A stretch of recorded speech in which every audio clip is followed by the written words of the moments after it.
The Commissioners meeting for October 7th, 2015 to order. I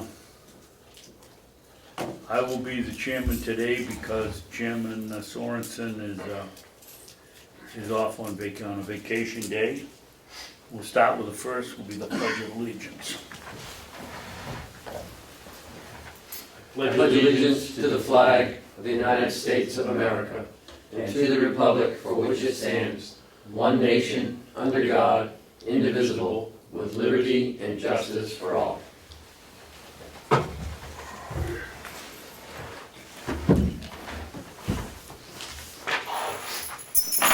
And next we'll have public input. Does anybody have any public input? None? Okay. Mr. Chairman, you skipped the Approval of minutes. right? Okay.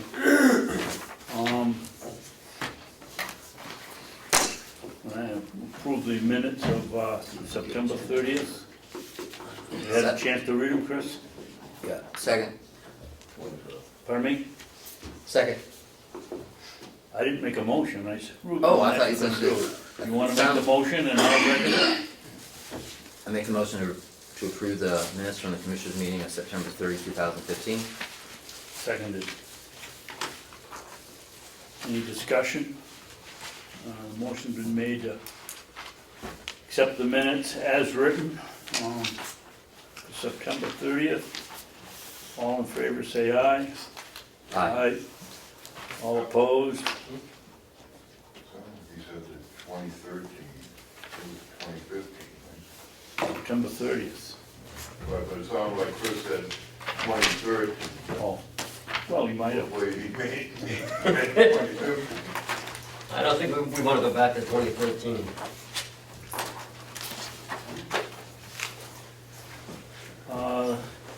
Well, why don't we take you up right here because you're on the clock and we can open bids at other times. I made those phone calls for you last night and this morning, Will, and the phone was busy all the time, so Oh, okay. I've gotta find out why he's not answering this phone. Oh, okay, well, thank you. So, Mr. Chairman, as you know, we have, there's a pole barn out back, and it was halfway done, and then some wind came and took it down. And since we're not gonna put it back up again, we still have some, we have some lumber out there from it. So Will was wondering if he could just, if we could just sell it. As it sits out there, just, you know, every year it just deteriorates, so. What do we have, Will? We have the trusses and the lumber, right? Right, we have trusses, the lumber, and some metal roofing.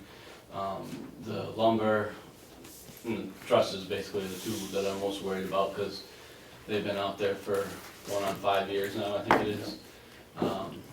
There was some, when I was out there the other day, there was some termite damage in some of it, but I think now would be the time to get rid of it before it's not worth anything.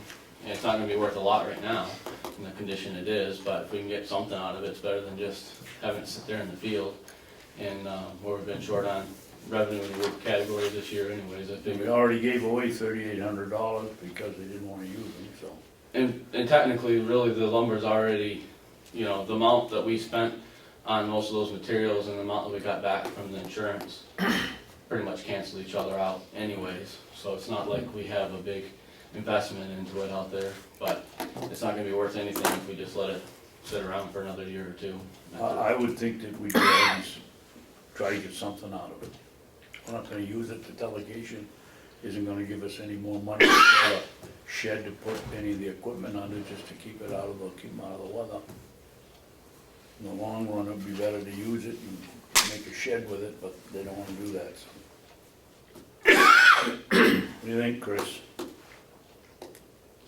Well, I don't know all the background about the shed, but, so you can't use the pole barn to use for storing the equipment, give it shelter? The barn was built, Chris, I don't wanna make you feel bad, but you voted for it along with me.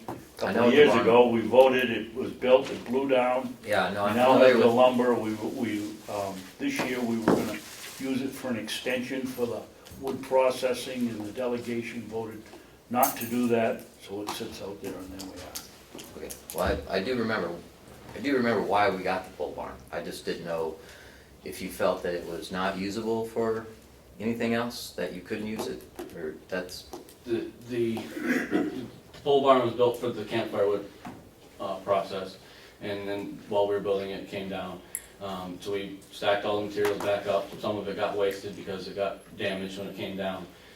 Then we wanted to put an addition onto the wood processing barn to make it more efficient and use this lumber to do that. That got turned down by the delegation. They didn't want us to build anything. okay, So at this point, they're not allowing us to build even an addition onto a barn. So they're not allowing us doing anything with the materials. So why sit here and let them rot to death? Why not get, if we can get a few $100 or something out of it, I don't know just yet, but like Ken said, put out the bid and see what we could get, and instead of just letting them rot out there and waste. okay, yeah, sounds good. How much lumber is out there roughly, and what is out there? You said you have trusses? Right, there's trusses, there's probably, I wanna say somewhere between 25 to 30 trusses. How big, do you know? They're 34 feet wide. I'm not sure about the height. Okay. I can get a measurement on that this afternoon after this meeting if you'd like, in the height, but some of them have some damage to them.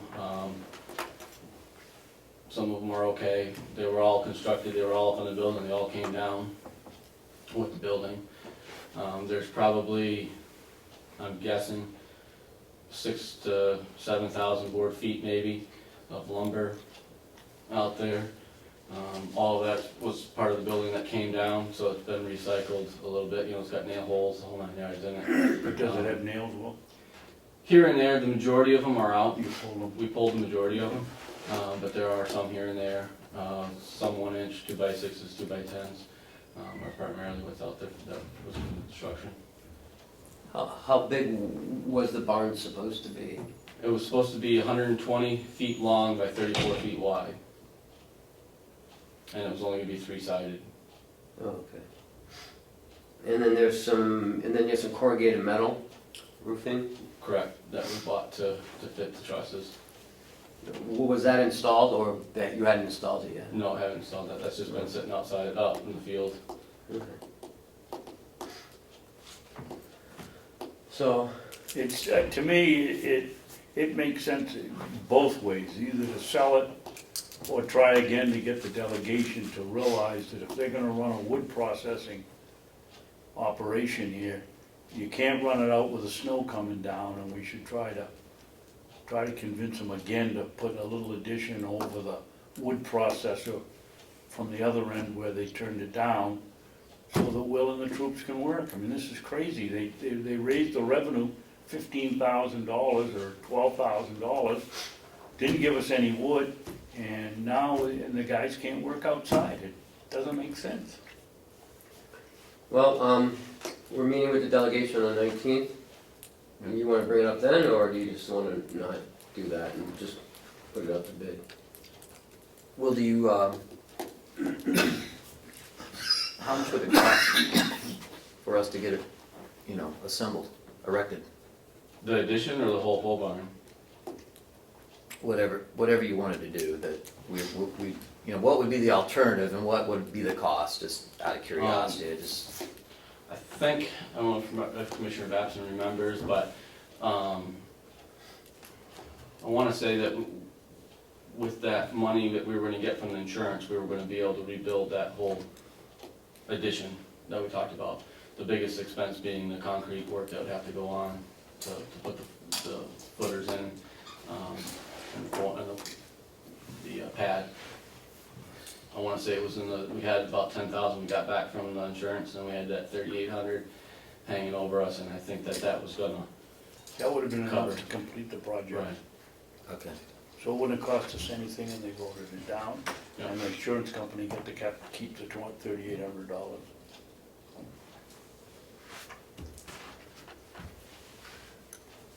Okay. So, All right, so I mean, I think it seems reasonable, since there is delegation meeting just forthcoming on the 19th. I think it's reasonable to bring it up to them to say, you know, hey, you know, we're either need to use this material or we need to sell it. I mean, if there wasn't a delegation meeting, you know, Yeah. scheduled for months away, you know, may not make sense, but since it's right around the corner, they may want to entertain it, or at least shoot an email over to the executive committee, you know, just to say, hey, you know, Will's recommending that we sell this if we're not gonna use it, it's just deteriorating, and the commissioner seems to think that that's a wise idea. If we're not gonna do anything with it, we might as well sell it. What, how much do you think it'll cost to erect an addition? Not the whole pole barn, but just add on to the existing. That was the amount that we're talking about, somewhere between the 10 to 13, 14,000 is what we figured it would cost to do the addition, not the whole pole barn anymore, because that was gonna be more expense, when it came out. How big of addition? It was 18 by 21, wasn't it, Will, or 18 by? 18 by 20, something like that. 18 by 20.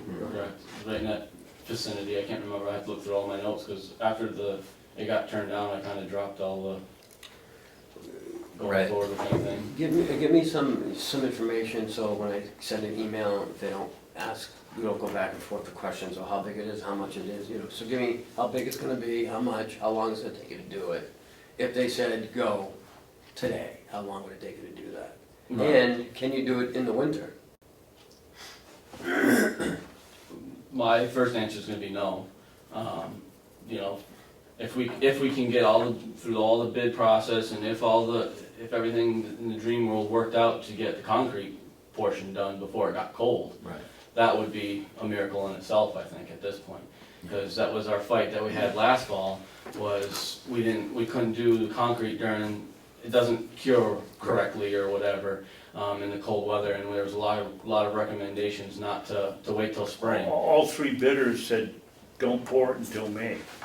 They would do it, but they all recommended not doing it until, Yeah, April, May, somewhere. yeah. So in the next 7 months, will that wood be even salvageable to use for a building? Some maybe, but I mean, you're going through another winter sitting out Yeah. there, you know? You might almost rather get rid of that, and if we go through with this, you know, cut some more trees down. We all had all this milled out on our own property, and start off with some fresher stuff, I don't know. I mean, it would have to be gone through and everything, board by board, to determine it probably. Hmm. But, like I said, we gotta figure out what we wanna do one way or the other, otherwise we're not gonna have anything. Well, how about if I send them an email, see how they're feeling, they might just say no anyways, and then we'll address it next week. Right. Well, I mean, we're talking about next spring, that'll be next year's budget, I mean, there may be a little more flexibility, so, but still, it sounds like the lumber's not gonna be any good. You might be able to save your roof, the roof material and the trusses, you think you'll be able to salvage? The roof material, yes, we could salvage that.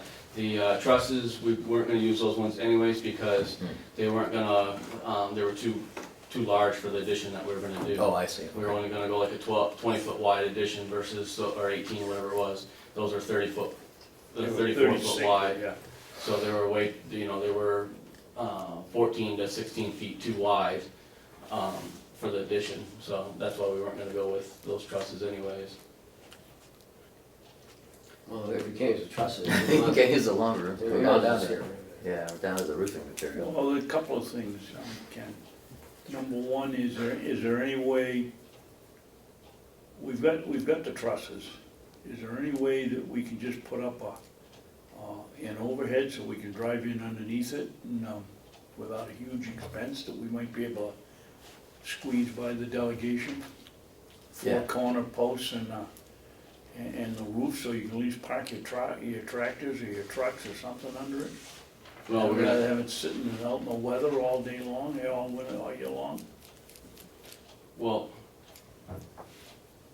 I know you want us to get something kind of roof, and I agree with you, but there's misconception apparently of some people that think we keep our machinery all outside anyways, and I just wanna clear that up, that No, we do. most of it's inside, We but do it, this is for the wood bagging business, and being able to make our business more efficient and profitable is what this whole building is about, not necessarily that equipment. It is to work under the weather so we can make it more efficient year round, but I just wanna clear that up, that we do put our machinery all the way, and it's all have a spot in the hay barn when there's no hay in there.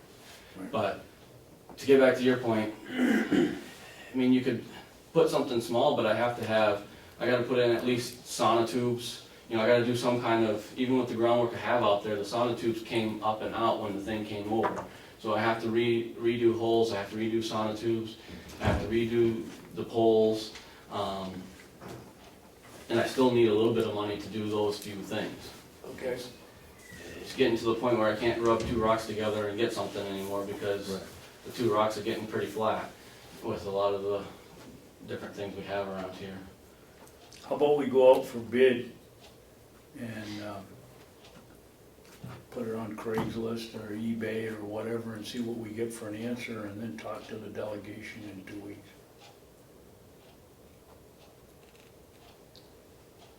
I mean, you know. At least we're kings of trusses, we can't have get some the wood, idea right? then what the stuff's worth, what we can get for it when we sit down and talk with the delegation.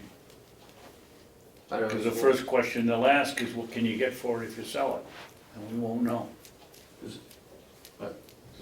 Is it their determination of whether we can sell it or not, or is it the No. commissioners?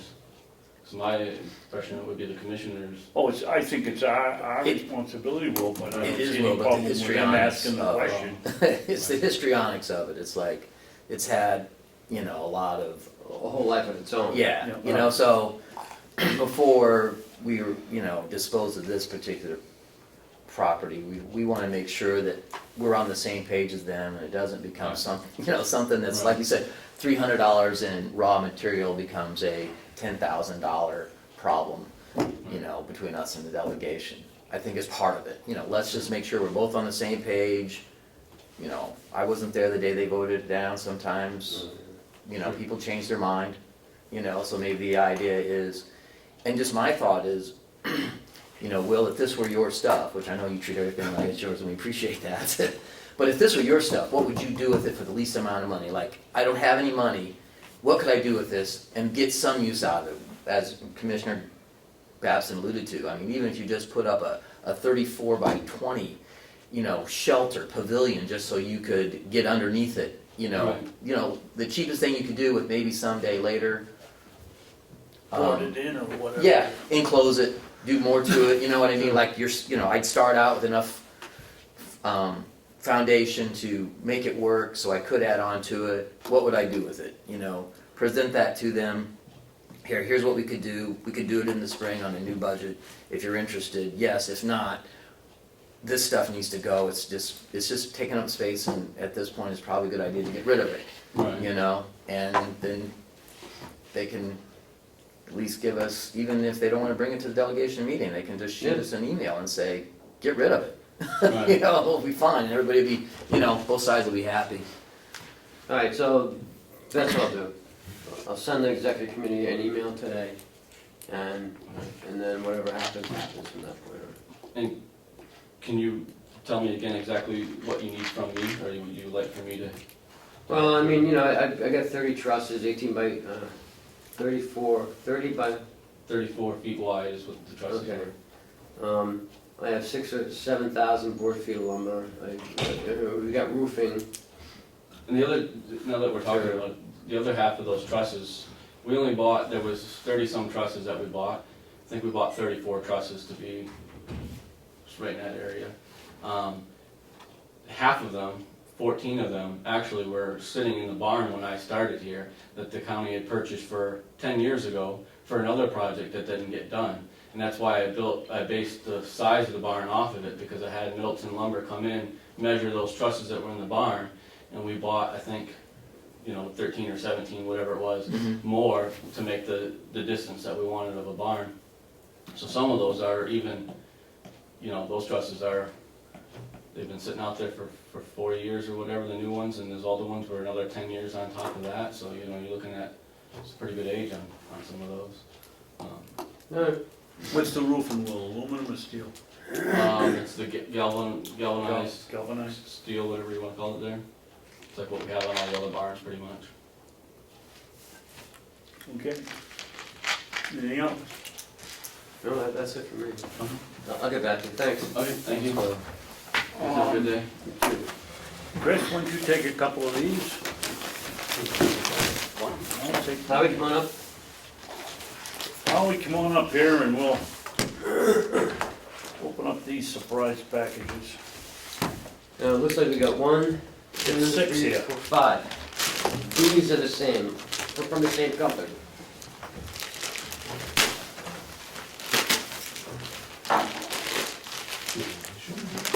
And what we're opening is a bid for skilled care at the nursing home.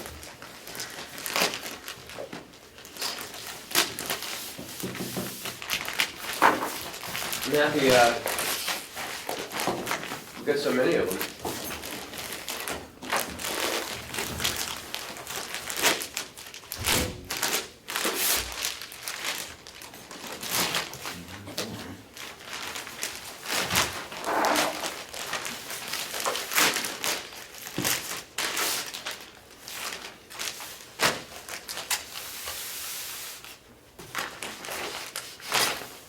So like they came from the same company. Yes. When we said sealed bids, we really meant sealed bids.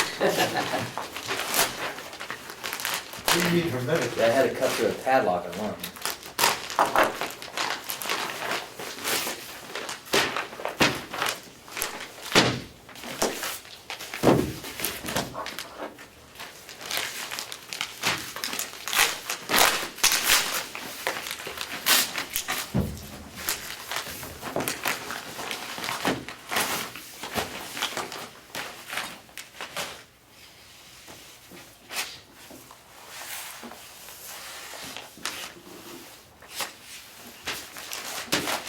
Those are empty, Chris.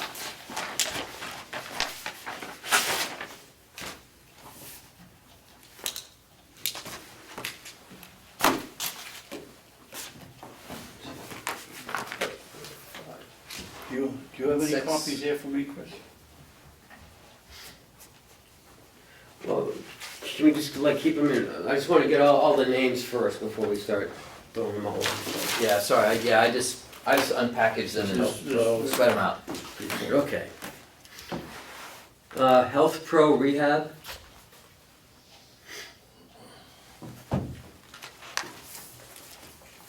From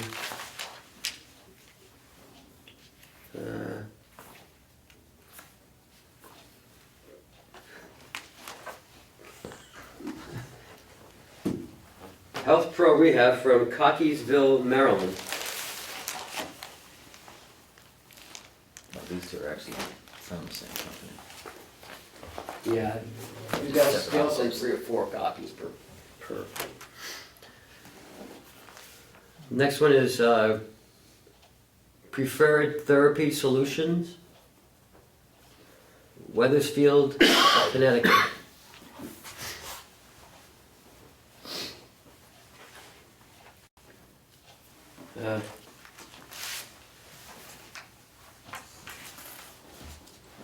Aridi Rehab, Yeah, they Rehab? pronounce it a rep for whatever reason. Amesbury, Mass. What is the name of it? Arete, A-R-E-T-E.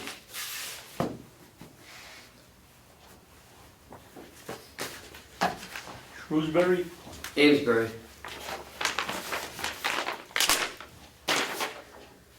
That's circling with that one. 2 more to go. No, there's only 5. Well, you just gave me 3, Health, Preferred, and Arete, so we got 2 more. Genesis Rehab. What is it? Genesis, who we have now? Genesis Oh, Rehab Genesis. from Kennett Square, Pennsylvania.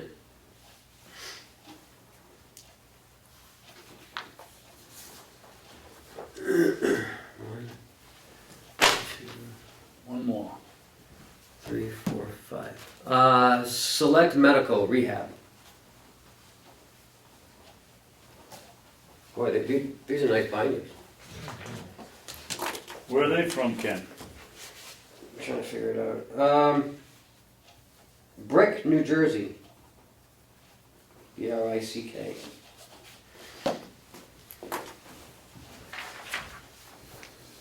So, are you guys gonna look at them, or are you gonna get an alley, or? What I'd recommend, commissioners, is that you delegate to Laurie Tatro and I, the responsibility for ranking these bids, submitting them to Ken, who would then make a formal recommendation to you for what action to take. Because it's our expectation that with, at least a couple of these, it's gonna require actually interviews and presentations for clarification. Because one thing that I'm concerned about with anybody ever making a new bid for something, it's awful easy to promise all kinds of things when you don't have the business. And because they have nothing to lose. And want to be sure that they're going to be able to deliver. The single biggest question that I have for any of these people, including Genesis, is how do they back up and guarantee their ability to staff the positions? Because without the staff positions, there's no revenue being generated. It's not good for them, but it's also not good for us. And so want to be sure that they have an adequate plan for that, if it's not already represented in their bid submission. Okay. Howie, what is RUGS? That refers to it's called RUG, and it's the utilization group, and I'm forgetting now what the R stands for, but it reflects the acuity of the care that's being given. So the higher the RUG category, the greater the reimbursement. Okay. So there are two things that we look for with our rehab in terms of our provider, is the number of residents we have, which we kind of control, that need skilled care, but the intensity of that care that's provided, and qualifying them for the highest and most optimal care. Essentially getting, once we have somebody in-house, being sure that we're optimizing the care and the care that we're providing them. Okay. Well, I think it seems to make sense to have you put together a ranking system, a ranking of the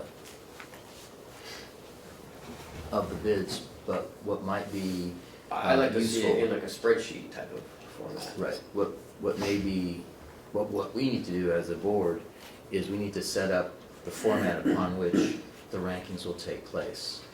How much will be based on the face-to-face interview? What percent of it will be based on their reimbursement? What percentage will be based on the referral, the recommendations, that sort of thing. Similar to like when we, put out a bid for an auditor, what's gonna be the analytics that helps make the rankings, as opposed to, well, we like them the best, we like them second. Do you see what I mean? That's what I'd like to see, is some analytics as to how that ranking process will be brought forward, how much emphasis will be put on each segment of it to comprise their ranking.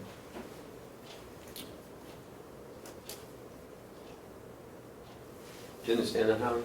I do, because in fact, the goal would be to have fairly straightforward. Now, but having said that, it's never gonna be, people tend to promise everything. So what I really want them to do is, my plan was to actually give them our experience for the last 6 months, and to figure out what they would have done with that same experience. So they're all, essentially will then go back and be able to quote us what their cost would be. We also need to have some kind of a ranking analytically, even if it's subjective, of our impression of what their ability to staff is, perhaps based on their experience in other places in the area. Right. So demonstrated ability to staff, not promised ability to staff. Right. Gets to be critical. And then we want to build in some consideration for the subjective factors of what is their ability to help us recruit additional residents, in terms of, it isn't just what they cost us, what they charge us, but what do they bring to bear in terms of their ability to be able to bring us new business? Precisely, I mean, The marketing part, where do they, and that's a little tough to quantify, but not impossible. Right. because I wanna see, you know, what has been their experience in another location, you know, what were their rug units before they came and rug units after, Mhm. something that could be attributed to their performance, so. So I think that's precisely what we'd be looking for, but based on a certain percentage of, this percent of the overall will be based on, you know, the rug improvement experience. 15% will be based on their ability to staff. 15% will be based on their reputation, or, you know, however you're gonna break it up. But I'm glad you're taking that approach, because if you took the simplistic approach of go with the one who charges you the least, that isn't necessarily in our best interest. Right. It might be, that's a Right. fact, that's a factor. And that will be, that would be But it's maybe. not, the total factor is what brings in, what results in what's best for the county in terms of total revenues or less expenses. And that's, and I don't think any of these people are gonna be low bidders in terms of, I mean, there's a cost, whether they're the same or different, that's only one factor, it's not even the dominant factor. You know, precisely, and that'll give you guys, gentlemen, the opportunity to quantify what how much importance of each one of those factors would be in your overall assessment. And it will give us as a board a little more to go on when we're reviewing A it. little more insight. Yeah, How many weeks you need for this? At least two, Okay. because that, in order to be able to allow for visits, and they all know that could be coming. I don't expect, after we review the proposals, knowing that these are all qualified bidders, I don't think any are gonna be rejected out of hand as being beyond their scope or ability. So I'm expecting that we might very well, with the exception of Genesis, who we know, be interviewing, you know, four of the five. Why don't I give it to the 28th, so you have 3 weeks?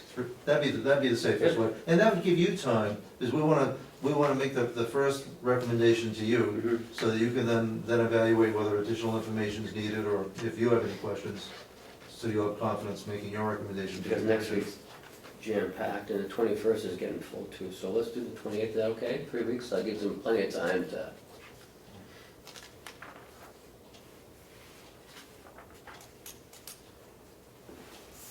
And then I'll put aside some time to, you know, really look at them.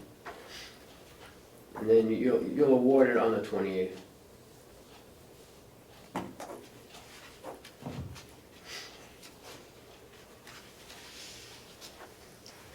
Howie, how does a new organization, if they were to come in here, how do they stock their players?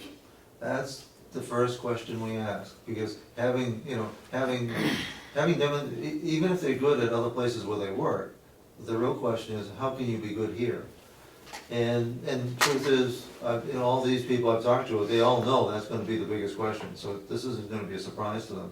They're gonna have to convince us that they're able to staff. Given that Genesis has had trouble in the past, we're not in a great market area for bringing in therapists, because we're not, there's actually a problem, and it's not ours, but we have a real difficult time.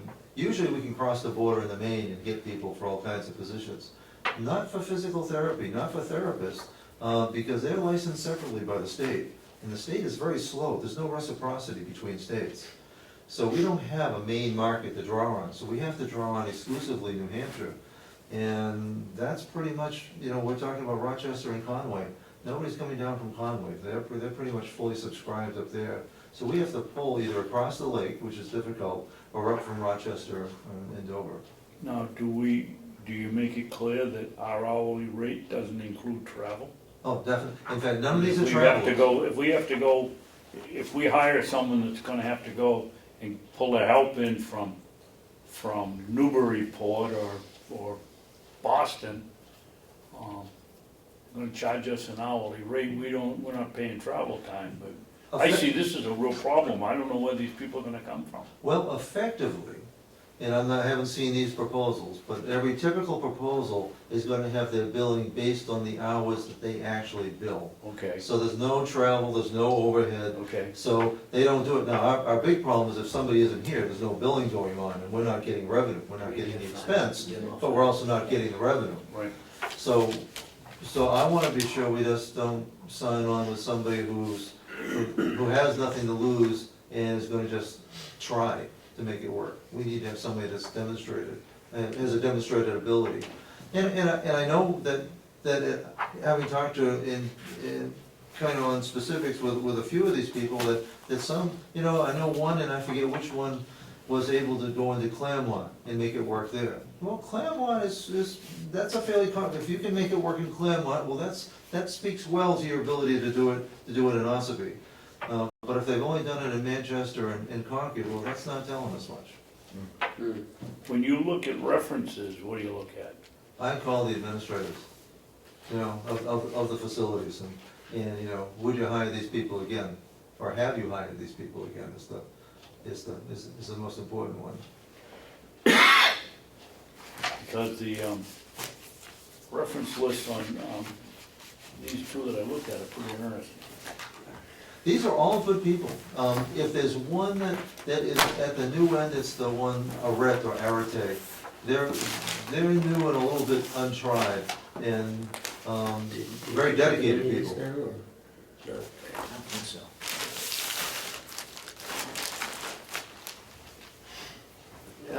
Any more questions? So you're gonna be back when, Howie, with the answer? Well, we'll be ready for Ken to make a recommendation to you on the 28th, so sometime prior to the 28th, Lori and I will be presenting to Ken. It would be, I'm sorry, I'm answering you though. It would be nice to get a copy though, at some point, but I'm assuming you need those just to get the ball rolling. I'm gonna suggest leaving a file copy here Yeah, for the there is. commissioners and Ken, Yeah. and then Lori and I take two, We don't need all, they don't need all three. Yeah. so we can leave one available for county administration here. Okay. And anything else? Not on those. Okay, all right, let's go right into your report from last week. What I gave you is some months ago, you asked for, periodic updates, and what I've done for my benefit and the benefit of our manager staff is to put them into whatever possible charts. What we do, so you know that we're not in the business of killing trees next door. When we start going with the management reports, we're doing with a PowerPoint presentation. But I thought for the commissioner's benefit, you should be able to have the opportunity to be able to review things at leisure. Now, at a time in the future, if you ever want that to be presented as part of a PowerPoint, it's something that I'm doing anyways.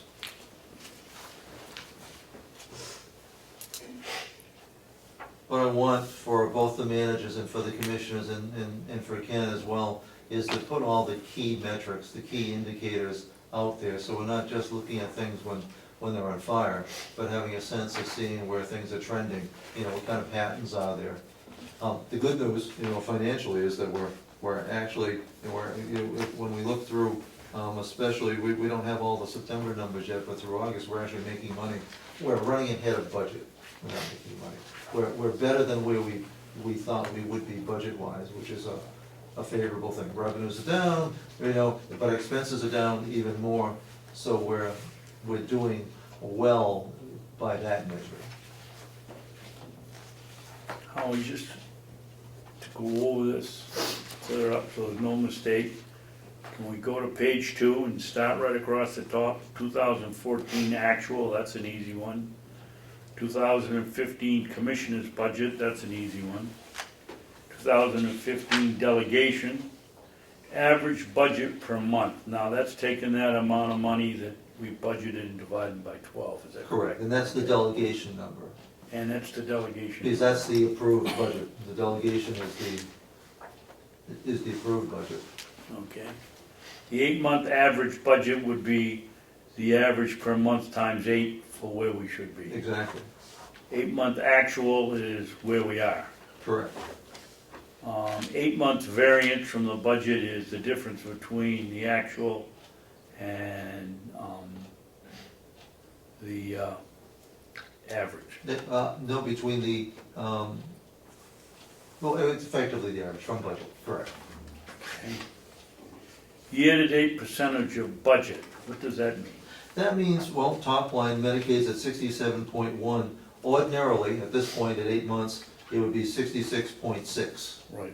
So, we all understand, look at numbers differently, and I've tried to put on one sheet something that not only tells you what it is, but gives you a perspective on it. So you're telling us in this line item that at the end of August, we are 67% of what we predicted for revenue. We're slightly ahead. Okay, slightly ahead. Why August, August 15% of budget is, you don't mean August the 15th? No, This is August of 2015. This past August. Saving money on ink here or what? Well, it's trying to make them fit into the categories and have Okay. the numbers be big enough for us to go read them, And that was 7.6% of the budget. which is actually below budget because in a typical month is 8.3%.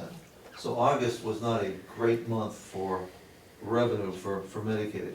Okay, and what is the last column? It just says August 15th. That is the actual revenue for August 2015, For the month. for the month, The just month the of 1 August. month. The overall month wasn't bad at 8.2% of budget compared to a average of what it should be of 8.3. And then dropping down the bottom, same thing, but it's a compilation of the whole column. Correct. And the increase per delegation, that's what they increased the revenue over our prediction, is that correct? That is correct. 1.3 million. And what does the budget on, over here on that line item, what does that mean? That's, the 66.6% represents what eight months year-to-date should be on average, and the 8.3 is what any given month represents. So as you look at the numbers above it, you know, on a revenue statement like this, you know, ideally you want those numbers to be higher than the average. On the expense side, just the opposite. So the budget, these line items, 66.6 and 83 and 8.3, have nothing to do with the increase in the delegation? Nothing at all. It's where we should be. It's a reference point for the numbers right above it. Okay.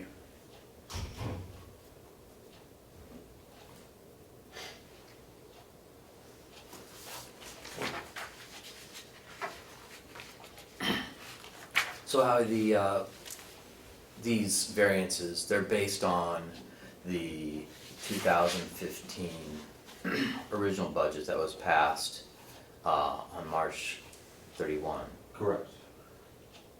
of last year. This is not the revised supplemental There's budget. no other changes, so I thought, in order for consistency, always have a constant reference point.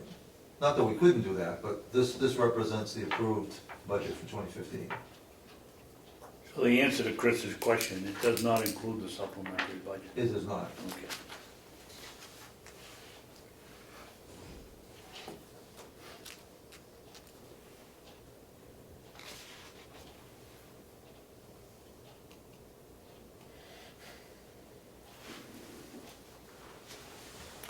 It also says in items in blue italics represent the anticipated revenues, but But there's on, well, so it's, oh, I see, so if it is italicized, it would be blue. I see. yeah, but I should have put them, I should have made it blue. Good point. I do have the italics there. I Yeah, should- I okay, should put yeah, them blue. that's, I didn't even look that far into it, I just saw I was looking for the blue. But that speaks to an important point. Unlike a statement from the business office, that's on a cash basis, that's gonna show you what came in by, you know, August 30th, August 31st. I'm showing, and it's only on 2 lines, the bed tax, MQuick and ProShare. I've level funded that through so that you don't have a great June when $1.5 million come in. But those are italicized, except when they've actually been received.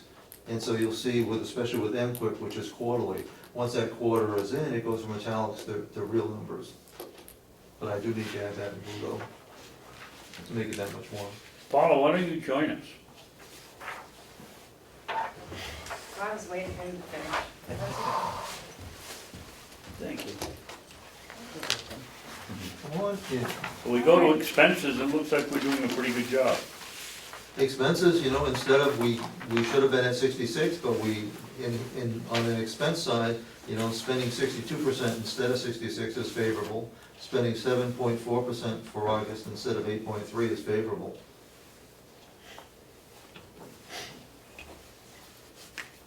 Where does, the outside agency, nursing agents, employee, temporary help, whatever you call them, show up on here? That comes in under nursing. Under nursing? What doesn't happen, and what we have to be aware of when we spend agency, we're also, what doesn't show is what we're not spending. We're not spending for the regularly scheduled, we're not spending for the overtime, we're not spending for the premium. Not that it's an equivalent amount, but there are times when it would be actually better to look at payroll as just total payroll expense, rather than its components. But you'll see in other slides, I give you the exact dollars on the slides of what that agency is costing as we get further down into the packet.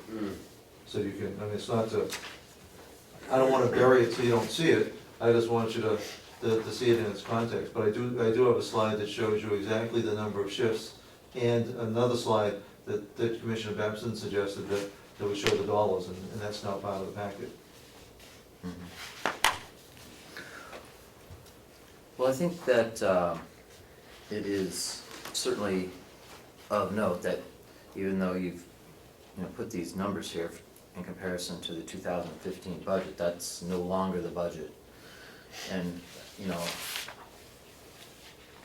I think that it is wise for us to look at what the revised budget is in comparison to the numbers, maybe not down to, each individual, by each individual segment, but if, in the continuance forward particularly, we should be looking at what our comparisons are to the supplemental budget. Where did that money go into, which line, how do we? How do you We know have- which one it's gonna Right, be assigned to? right. They didn't sit down when they did the 2.4 million and say, 2 million of this is gonna go to the nursing home. Right, I guess that's. Yes, they did. Yes, they did. They didn't go down into each individual category, but your total number was changed. Like your total number of revenue was changed. It's no longer 11.9, it's now 10.5 or 10.6. Are we gonna get new budget reports that reflect that number? I, Like the budget, the papers we get from next door, I think still have the original budget. No, that's all been changed. Has it, okay, we don't have, I don't. okay, So if we have the numbers, Right. we'll certainly change this. okay. Because, Ken, what was the, excuse me, Chris, go ahead. oh, this is our final thought. I mean, what, the relevance is our comparison to budget now is what it is to the actual budget. Right. Because it was revised. I think you'll find that your numbers are much more favorable Right. based on the revised budget. But, which is good news to the taxpayers going forward. But that was my only point, is let's try to get those numbers updated so we're reflecting that actual budget. I can't recall if they made a change in your expenditure lines, I don't. I'm having a hard time recalling, and I don't have it in front of me, but I guess the point is, we need to look at what the current budget is moving forward. It will be so. Well, in your new updated expenditures, it is in there. Kathy added all those lines in. See, she has. Which is in your packet.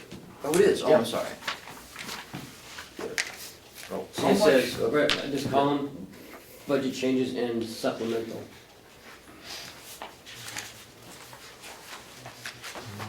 okay, great. I don't have, I don't have any revenue numbers yet, but. Ken, where did the figure 2.4, and it's showing here now as changed figures on this? I don't ever remember in the discussion at that meeting of anybody saying specifically where the money was gonna go. The 2.4 million. They were just gonna have a supplementary budget of 2.4 million, I don't ever remember. It's in EMS 42. Yeah, It's in EMS 42. But it doesn't break, the MS 42 doesn't break it down like it is here. No. no, but So that it is figure had to broken, come from somewhere, those figures had to come from somewhere. it's broken down, the total is on that EMS Yeah. 42, the total Yes. number, which is this negative 51,000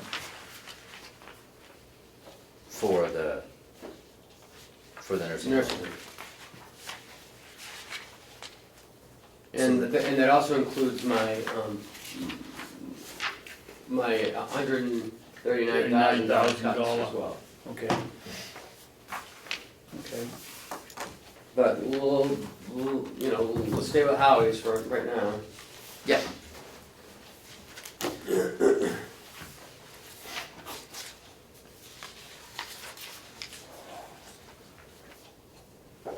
So you go forward to page 4, the revenue compared to budget, the black line is a flat line. Because it's not a cash flow analysis of revenue coming in, so just average it, and this again is the March 31st revenue projection. But it shows that the red line being this year shows that we're trending favorably in terms of increased revenues per month.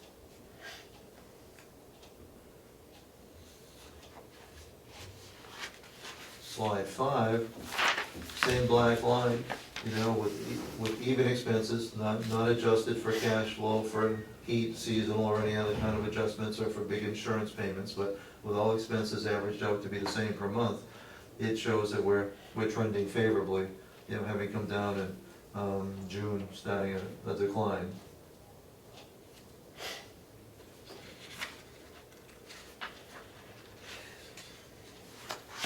Slide 6 is more just kind of, some people want real numbers rather than slides, so it gives you another way of looking at pretty much the same information, but putting actual numbers to it.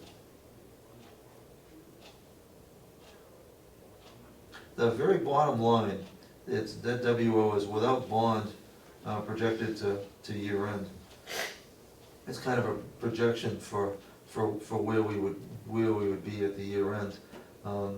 Because everything changed this year with adding in the bond principal and expense. Not that that's a wrong thing to do, but in terms of our original goal of a couple of years ago of breaking even, certainly took a big hit when you start adding in $1.5 million. But it looks like the deficit, projected deficit at $263,000, if we didn't have the bond in there, we're looking at a strictly operational end without debt service, as getting closer.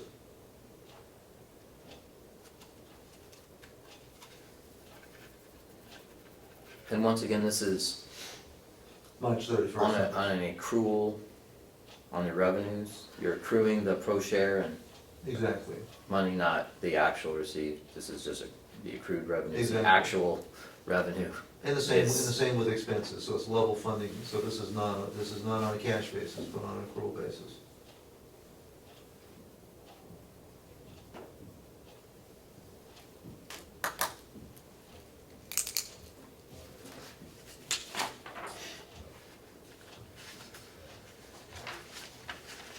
So you're projecting a year-end deficit on a revenue of 2.1 million. Correct. Including debt service. Right.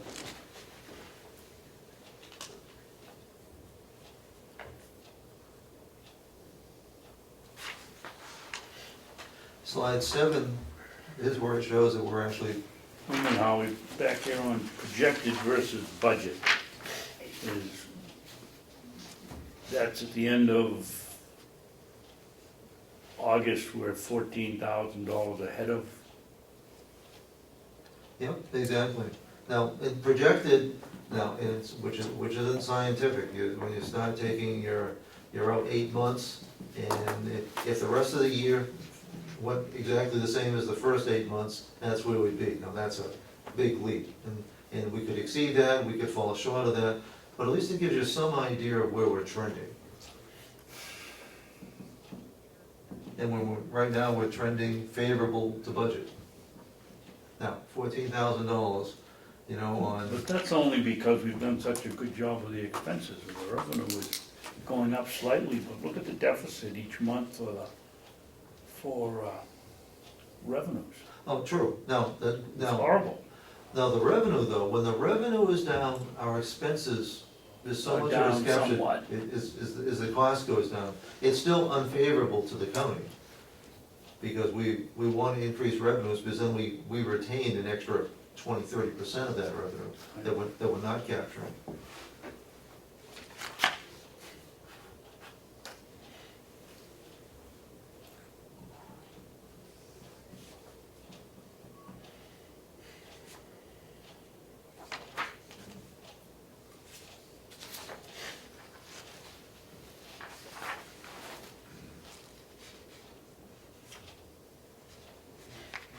Slide 7 breaks it down a little bit more straightforwardly. And what it's really showing after 8 months is that we're $605,000 under in revenue, but we're $617,000 under in expenses for a favorable variance of $12,000.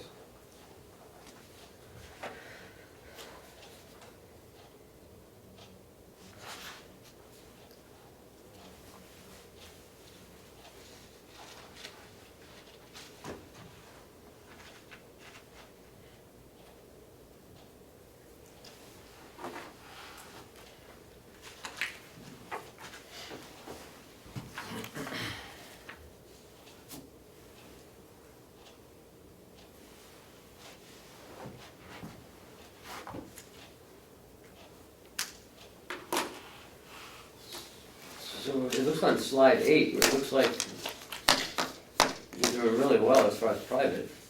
Private ways, we private It's the really best. come up from last year. That's, you know, and we are not,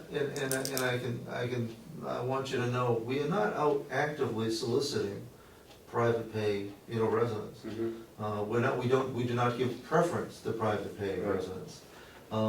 What's happened here, as I can explain it, is that when you have all private rooms, you become attractive to Sure. private pay patients, and they come to us.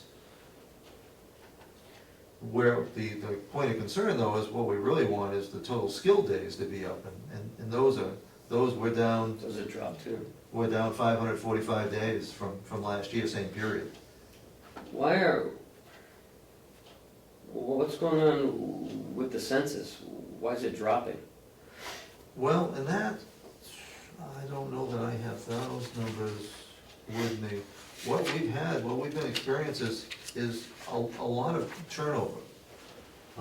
Now, we've also made some changes to keep that up, because truth is, that isn't, you know, being down at 97.6% is not bad, but 99% is a whole lot better. And, you know, and so we're now meeting daily on admissions. And we're getting more and more contingency plans, because even if we can't get skilled, we want to be sure we have long-term care. And then we're turning, but we've had weeks when you lose 2 or 3 residents, and it gets to be, our loss factor has been greater than it's ever been before. Our acuity is shorter. We do have people that are being discharged to home, but we are now at, I think as of today, we're at 102. So those, I don't want to call them pennies, but the difference between 97 and 99 is significant. So we want to be sure that we're not leaving anything out there. Skill jumped up, huh? My recollection, Howie, is last year your pitch was, we had such a low census was because we lost 10 or 15 people in the month of February. We did. And now, I mean, it's still lower this year overall. What's the reason this year? They're more selective in what month they die, or what? Oh, no, overall, we're doing better this year. Yeah. I mean, We're up, You're up over 100. yeah, we're up, so no, we're, from last year, we're up 504. We're up 2.1%. Well, what am I reading wrong here? Average total census 98.9. That was Oh, 28. excuse me, that's, That's 2014. excuse me, that's, no, it's 100. Well, I'm looking at August, not the whole. Oh, Oh, I'm sorry. well, August was still a good day. Yeah, you're right, I'm sorry. But when you look at 2014, you know, last January, there was a In February, we exceeded those by a lot, but year-to-date, we're still trending a lot better than last year. We're not doing as well on the skilled part, so it isn't just how many days, but the payer mix. So our overall days are up, but we're down some 545 days on the skilled days compared to last year. Yep.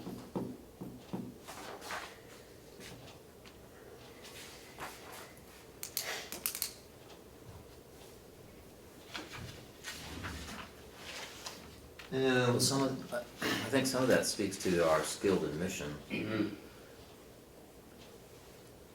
know, versus percent of capacity. Although it does seem, clearly it's better, and that 3% number is, well, 2.4% number is certainly better than the 4.5% number, but the skilled, I mean, there's a cascading of other revenues that comes down from the skilled days. definitely. That impacts the, you know, that bottom line, and I think points toward, you know, our efforts to try to streamline that skilled admission catchment area, that funnel, to streamline that as well, to make sure that we're able to get those folks in, as you well know. And we're taking other steps with that too, because what we're finding is that statewide, there's greater competition for the skilled resident.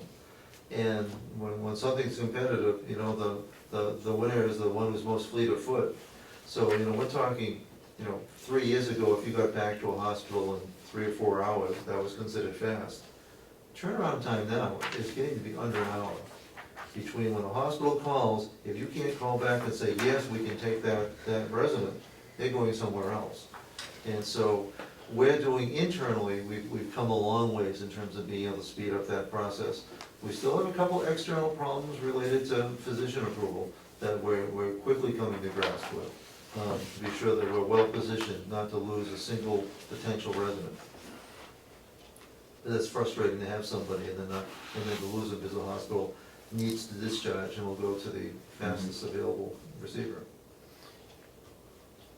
Is it possible to be more proactive in what we're able to admit to the hospitals, as opposed to they call and say, we have a person and they have, you know, they need this sort of skilled service, can you provide it? I mean, is it possible for us to send them what we have available?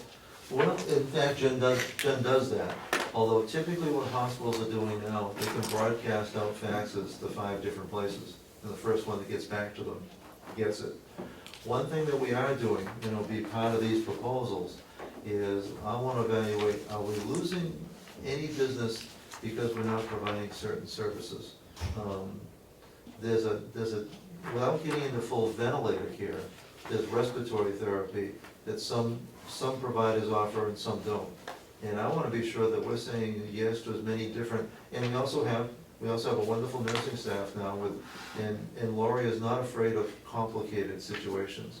Ones that we might have not been so willing to consider, she's perfectly willing to consider, you know, modified, you know, respiratory situations, IVs, things that we didn't do in the past, because we don't want to say no to complicated.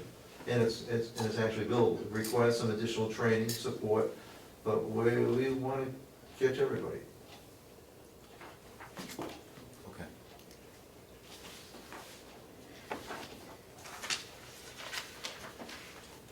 Slide 9 is pretty much just a reformatting of that data and something that a little bit easy to understand for the key parts.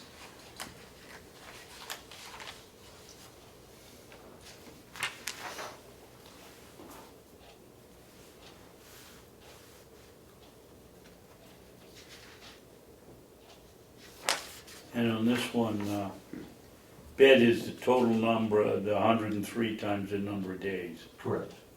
and then the average. So our August for 2015 is less than it was in 2014. Our year-to-date is higher, and I actually should have that category there for your comparison, so I'll add that. But our average for August was 98.9 compared to 100 last year. Which actually translates into a difference of 35 days.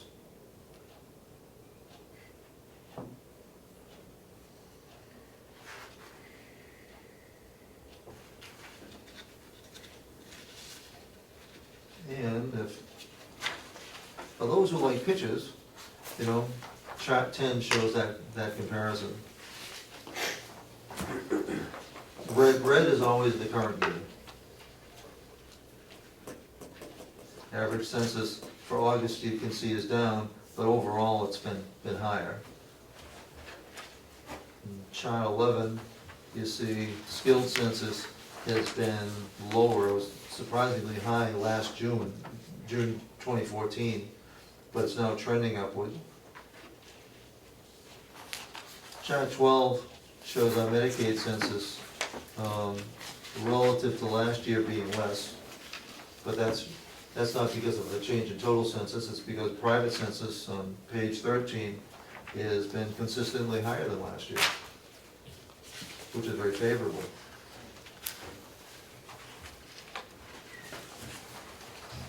Um, 14 does show you the information that I've forgotten about. It's a new chart for you, but you'll see that the discharges, I mean, we had, in July and August, we had 9 and 8 respectively discharges, so anytime there's a turnover, there's always a down factor of some time. Maintenance has been great. I've given them full authority to spend whatever time they have to in order to refurbish a room. So we're not being held up there, but, you know, sometimes you lose somebody suddenly, there isn't somebody that's just ready to move in the next day, so you lose a day or 2 or 3, and that's 8 discharges. You know, functionally 2 a week is a lot. And yet our admissions, when you look at our total admissions in July, we had 11 admissions, so we're doing a lot more volume than we've ever had.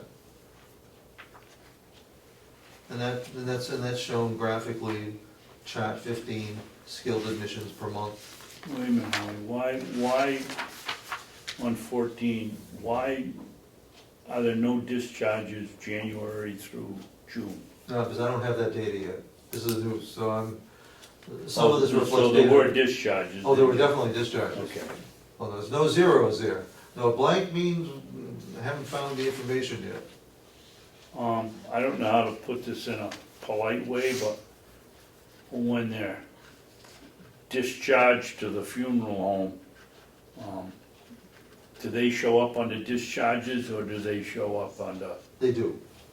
But we do now have. So discharge could be the final. But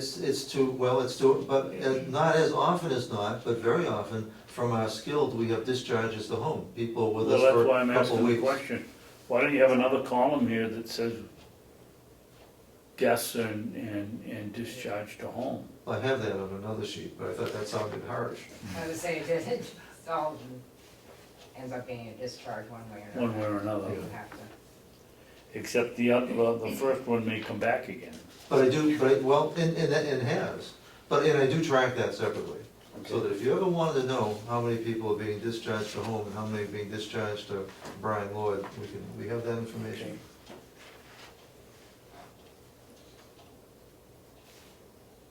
Skilled admissions per month on 15, total admissions per month on 16, average admissions per week.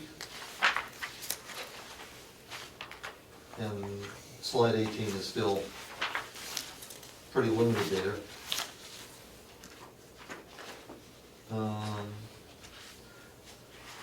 Slide 19 isn't all that helpful, but it is the source of the data for the slides that follow.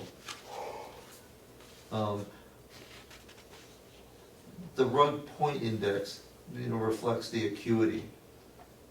Total Med B is for it's skilled care, it's a non-skilled care, but it's a Medicare benefit. But it's probably easier to see on slide 20. Howie, is there any way we can get someone to come in and talk to us about rugs and explain, because give this to the delegation, we're not gonna be the only ones that don't know what it is. Well, And, I know it's utilization, but, we ought to have some working knowledge of what it's all about. Our present therapy provider or any therapy provider we come to hire was jump at the chance to be able to present in front of you and explain it in detail. Let's get them jumping. So they'd be more than willing. Chart 20, you see that our mid B units are down, have been up, but for July and August have been down relative to last year, even though they're up overall. Total road days, parallel census, and is running low on 21. 22 is a new slide, because knowing how things go month to month doesn't always give you a thing of, well, how are you for the whole year? Well, cumulatively, if we add them all together sequentially, we're still tracking low compared to last year for skilled days. On 23, we have fewer days, but we're getting a higher yield from each day, as that shows that the red is showing higher on the red point index. So our revenue per day is functionally higher, but the number of days is lower. So it's kind of a measure of efficiency, but not effectiveness. 24 is the detail of the cafe. I added at Representative Avellino's suggestion, taxable and no tax component, breaking that out, but I don't have the previous data yet. But we'll be getting that from Rob, so we can make that complete. The good news is that we're trending ahead of budget.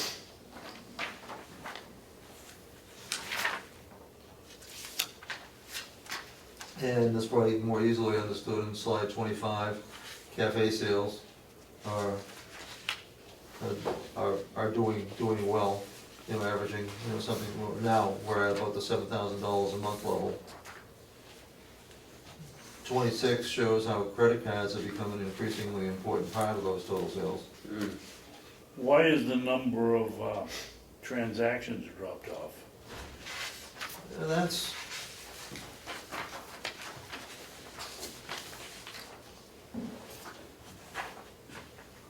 That is without any easy to identify explanation. What slide are we referring to? I'm sorry. 24. Thank you. 24, Chris. Thank you.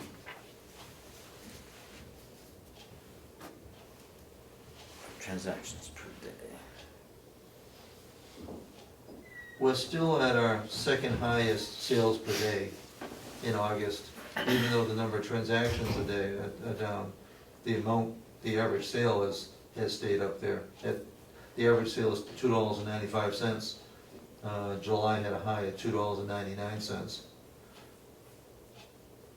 But I guess I'd put the change in transactions as not being statistically significant. Well, just from July to August, that's roughly 60 transactions that you didn't have at almost $3 a piece. Oh, no, it did, I mean, I'd call that fairly significant. no, whether or And not. down from January, it's down 10 transactions a day, or 300 transactions, or, But the total sales is significantly higher than January. yes, it is. So July is representing kind of the exception there. I guess the real question is, why was July so high? Now, was that because of different and I don't have a handy explanation for that. But it's trending on an improving basis, starting at $4,700 in January, and August at $69. July got a bit of a head start there. Exactly why? Whether that was a group or a function that was in, or a group of people that came in, it could be as simple as that. Do we have in our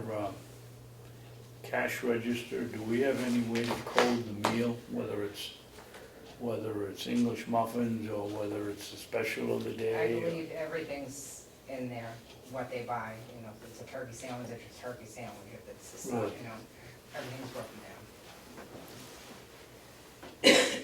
And didn't we also, somewhere between January and August, raise the prices? We did. Which month was that? I'm assuming that that's probably started in May, That's what I would have thought. Um, because it would be after the budget. Right. And that's when the sales per day went up as well. Well, it's also, part of the sales per day would have gone up at that period, because with the new collective bargaining agreement, we stopped providing no-cost meals to staff.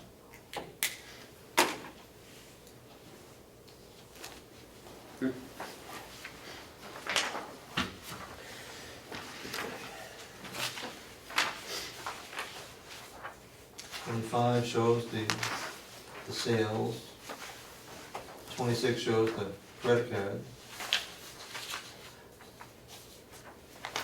What ends up being important about credit card sales ends up being the average sale for a credit card is significantly higher. The average credit card sale, say for August, was $4.14, where the average cash sale was only $2.60. When people use credit cards or debit cards, they spend more. Although it's still awful low. I mean, it's still, people aren't spending. I mean, people will still charge, you know, use a credit. People don't carry cash is what it comes down to these days. My wife included. Was that a hint for a raise, Holly? Oh, no, it's Did just you have that. enough to give your wife, so Well, that you... no, it Drives them crazy. just drives me, I look at the credit card bill, how, I'd be embarrassed to spend $3 in. But she, you know, people, that's what people charge. I just carry around cash, but When we have a low sale, a $2 sale or a $1 sale, do we have a minimum charge on the card? we do not. It's a percentage. Because essentially it's a convenience for those who, because what, we don't wanna get in the business. No, of I'm extending talking credit. about the credit card charging company charging us. Oh, no, well, there is, the way they break down this very complicated matrix is there's a transaction fee of a given amount, regardless of whether it's 10 cents or $100, and then it's a percentage, so that we do get whacked disproportionately on a small sale. I mean, a sale under $10 is, Okay. we were paying a greater percentage of that sale. The rationale for continuing to do that is we wouldn't have any sale, and we're lucky that food service is a relatively high margin once you're set up, so that it's still to our advantage to have a credit card sale on a small sale. Okay. It's not, but it looks very peculiar when you look at it as a percentage of the total cost. Chart 27 probably isn't as helpful as looking at the charts that follow. Number 28, unscheduled absence. We're not talking about holiday time, vacation time, or approved time off. We're talking about, you know, the unexpected, the unscheduled absences. And as a rate, it's, you know, well, for August, it was over 4%. That's a lot.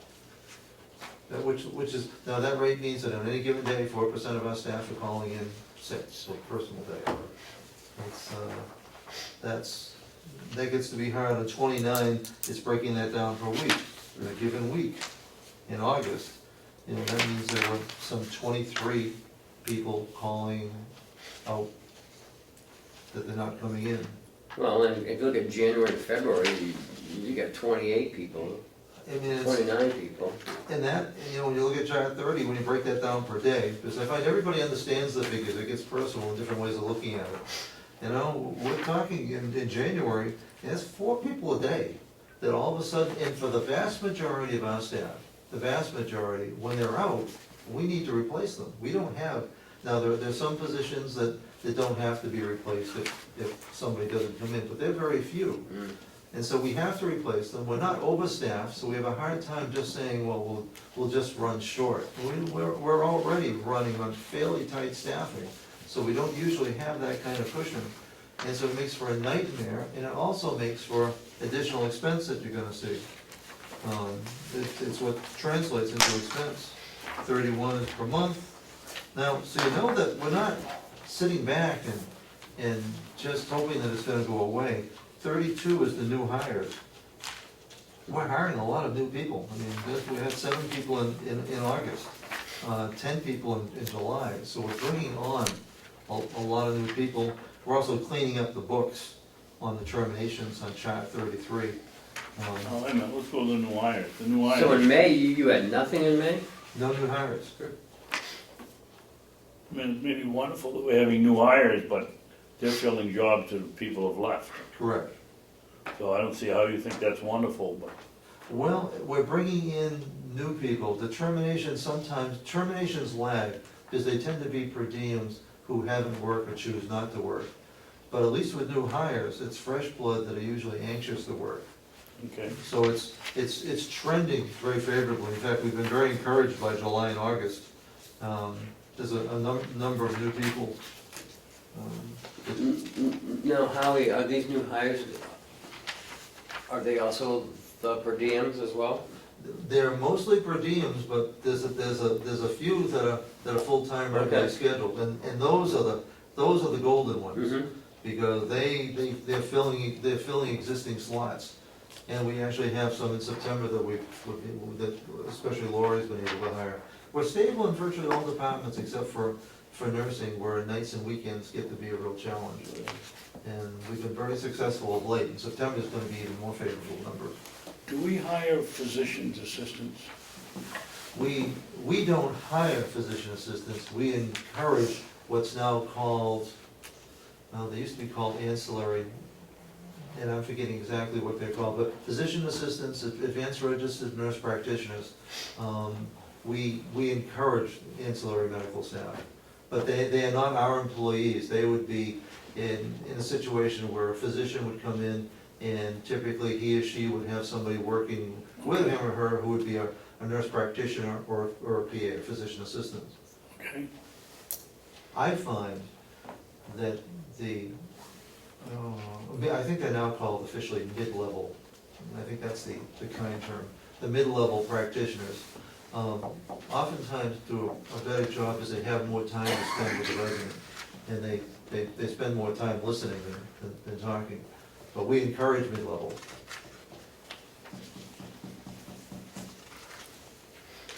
On 33 is the termination part, nothing particularly remarkable there.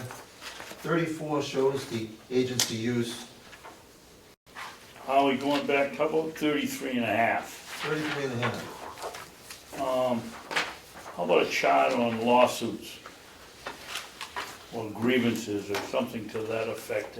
Grievances I can give you. Grievances I can give you, in fact, I actually have that. It's interesting, you must have been reading online, because I just made that yesterday. It's not in your packet, because it just came. I don't have access to the lawsuits. Oftentimes, I might not be aware or know of what's going on there. Okay. But with the grievances filed, I do have that, and I'll have that ready for you in your packet. It's showing that, where we are year to date. And I have other information for you on that in non-public today. But that will be there. Agency use on 34, I think you're gonna see it better in the charts that follow. 35, showing shifts of agency. In August, that's at 13. That's the highest that it's been all year. And on 34, the average is average per month, is that correct? Number 6, I'm assuming that's, That's exactly so. and that's very misleading when you look and see that August had 13 and April had 10. Well, that's true, and but we had also low months where we only had 1 and 2. I'd like a lot more of those low ones. Well, and we would too, and we're hopeful that with some of our new hires, that we're eliminating some of the really rough spots. But the shifts,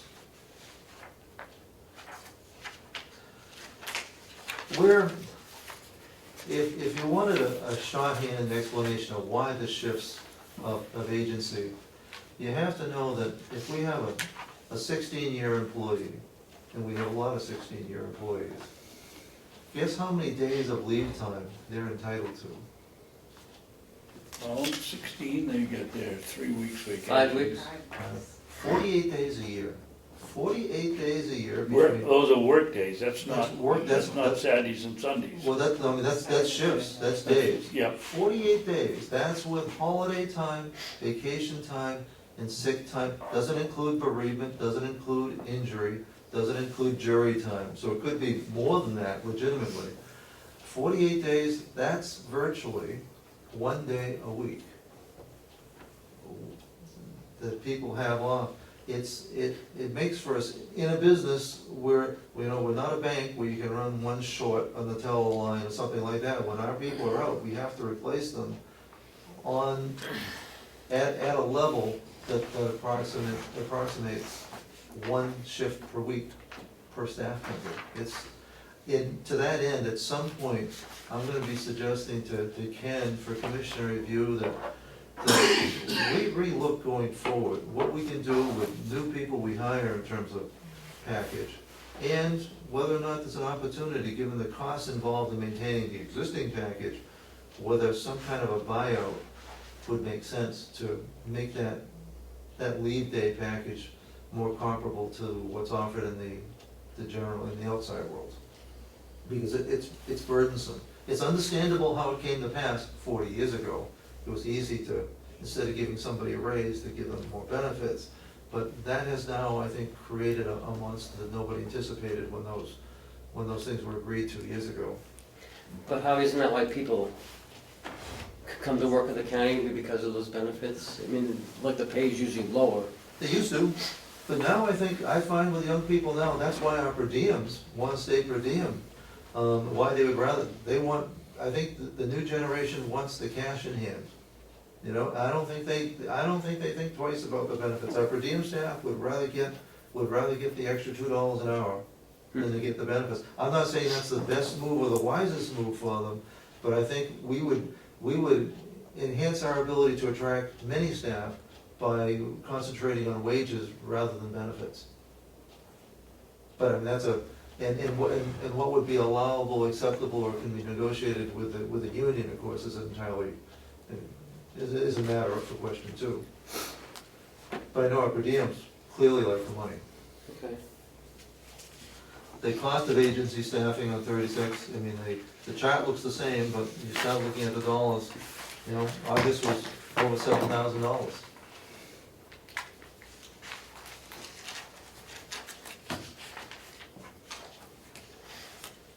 We also track some clinical things. And it's not really indicative. It really doesn't tell you a whole lot, but, you know, chart 37 with medication errors, ours is significantly less than what you're gonna find elsewhere. Chart 38, in terms of risk management, we track first reports of staff injury. Now, first reports in and of themselves don't tell you much. Doesn't tell you whether somebody cut off their hand or had a splinter. But overall, when you start seeing a spike in any kind of first reports, you know, as I like to tell the staff, you know, the only difference between, you know, a small cut and cutting off your finger is sometimes luck. We have to, you know, you can't teach somebody not to cut off their fingers, but you start by doing, with cutting techniques, you don't have any cuts at all. If you can eliminate cuts, you don't have to worry about people cutting off their fingers. So we take any kind of incident as being serious. And our incident rate for August was 6, which is just about average. And that's it for the slides. Okay, thanks.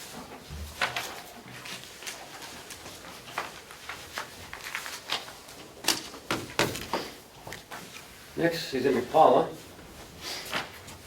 That's Thanks.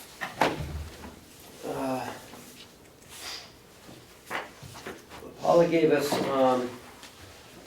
well, Paula, why don't you explain the 2 packet type that you talked about this morning? Excuse me, Ken, you gave me two, are they different or is one for David? Nope, they are different, Oh, you just separated the reports by the month? Yes. By the, so that they can compare it a little bit better. I had given, Chris monthly breakdowns for 2015 for what was still owed by category. We reprinted those. So the first report was done on 9/4. The second report you have was done on 10/6, which was yesterday. And which one is which, Mo? You said There's bottom, right on the bottom of the, there's a date on the bottom of the form. 9/4 okay, yeah, and got it. 10/6. So I just printed out the same reports, just a month apart, so you can see what we've gotten. The total, we did these through June, and the total we've collected since last month is a little over 134,000. So each month that we don't get something, I go back and I'll rebill for it. So last month we collected almost 135,000. For January through June, that was still outstanding. And then that, the overall are these two right here. And the overall are the two, these right here. So it was not, 14 and 15.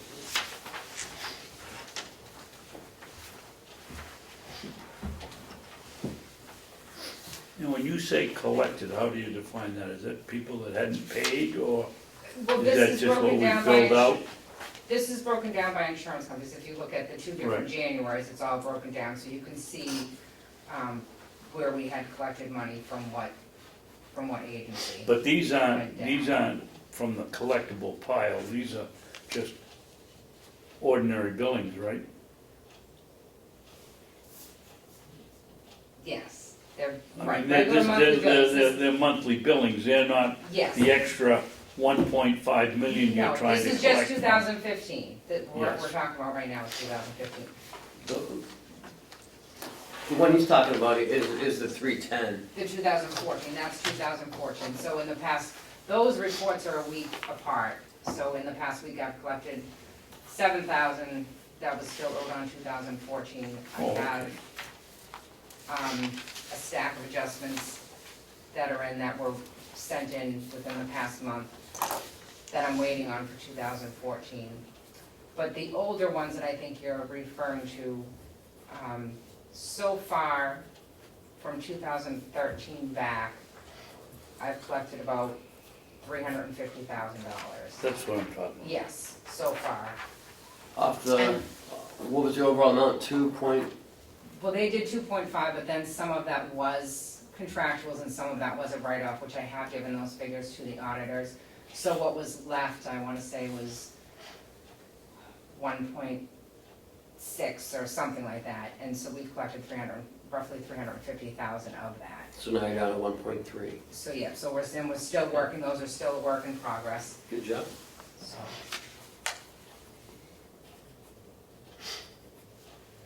Okay, so I have a question about the, Mhm. secondary insurers, Yes, and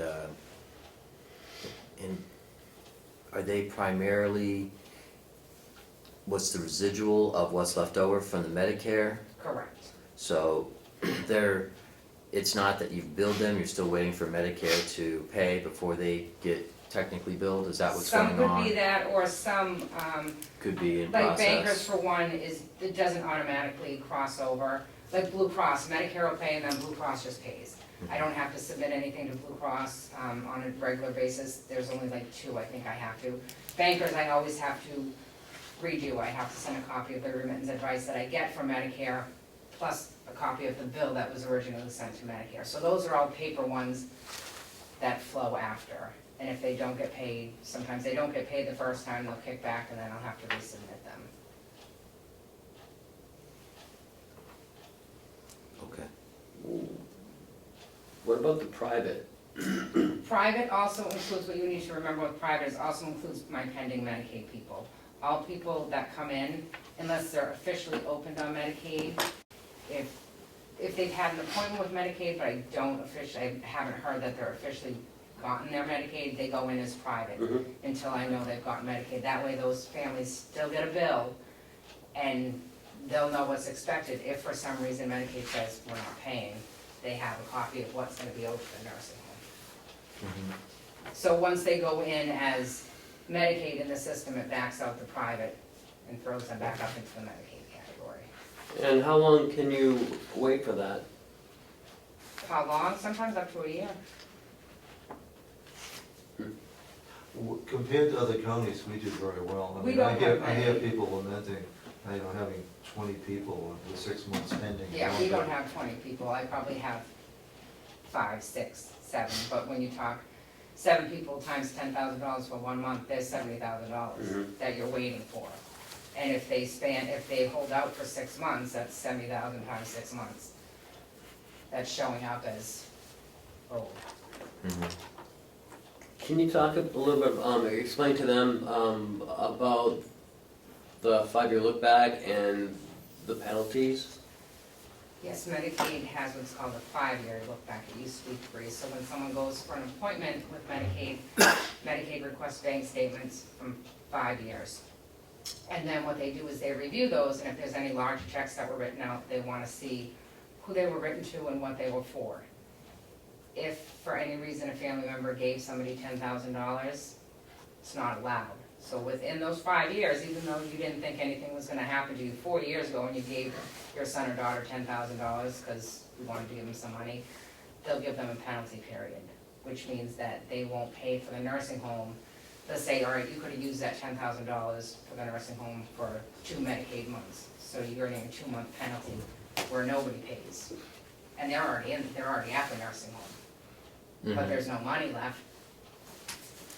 So what would happen, the family would have to make payments on that penalty period. And where does that go? It would In be your in accounting? private, they'd be Okay. in private pay. And we also have a few that Medicaid, the applications didn't get processed in a timely fashion, and the families didn't provide what they need to provide, and Medicaid will only go back 3 months from the date of application. So if they put in an application and they didn't follow through with it, and it got denied, then they have to start another application. Well, that might push, that first month might be too far behind for them to be approved for the first month they were there. So what would happen with those, if everything went through and they would have been approved had they completed everything timely, I can do a liability adjustment, which means instead of the resident's social security and income going towards their current care, it would go to pay that balance off. Well, if they owed us for, say, 3 months, $30,000, and they only get $500 a month, it's gonna take them many months of them being with us to pay that $30,000 off. And that would also show up in private pay, and I do have some of those, so. I see. So how much of the 2014 money, because that's $132,000 in private pay. So, I mean, all of that's at least 9 months out at this point. I can go back and I'll look and see who I have in what category. Like I said, I know some are making payments a month through their liabilities and things like that. And I know I have one that the family, I think one's in probate because the resident passed away. So I can give you a breakdown of that aspect for the private days. And who If was you look- pending and, If you look at the September 29th, it's 133,818, and then the following week is 132,154. So something happened within that week. right, and that was probably someone's part of a liability Yeah. payment, which like I said, if some people don't get that much a month, so it could take months for them to pay off. But I can give you a breakdown of what's pending, what's payments are being made on, I can break that down for you. Now, there's talk about, with the Association of Counties and that whole Medicaid expansion plan, that Association of Counties may be looking at taking over that financial piece. So we would have a little more control, as far as people coming in the nursing home, having all the financials done Right. before they even come in. So, this is going forward, and that's what, at the Association of Counties Convention, that's what they're gonna be talking about, a little more information on that. Okay. And also, the counties used to, for a while there was a couple trial counties that did the medical piece. Yes, I would love it if we could do that, the medical piece. That would speed up things Yes. tremendously.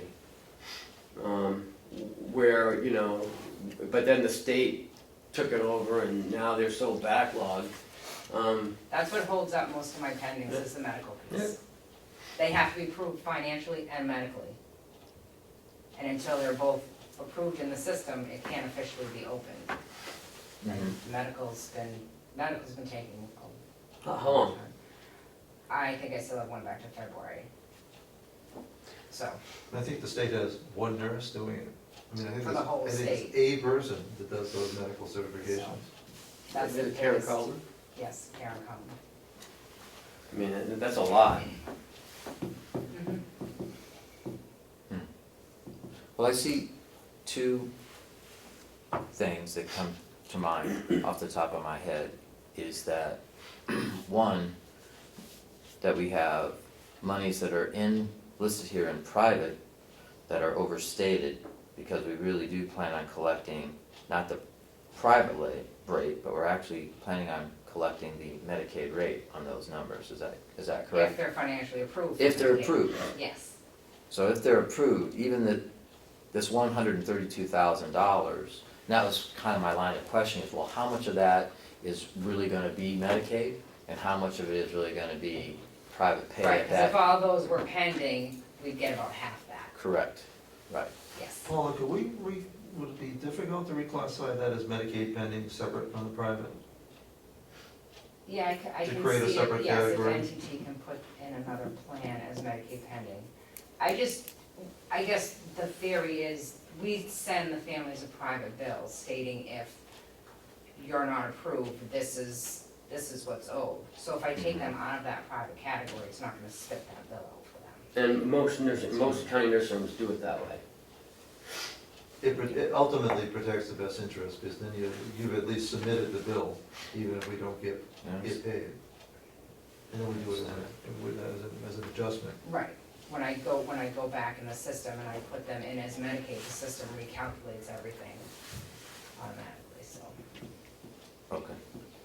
I mean, I guess I'll leave that up to you, but that's my reasoning, and like Ken said, the other counties do the same typical thing, just so that bill goes out to that family. Right.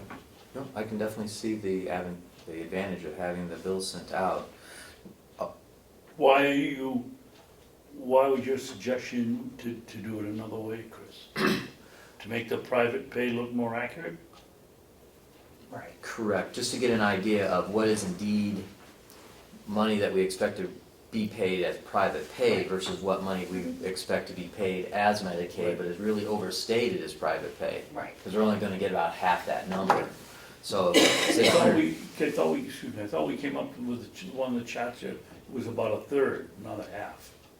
Well, we get, our private rate's $330, we get $159 and change from Medicaid, so. Okay. you know, just approximately, just to get a more realistic number of what the expectation is from that.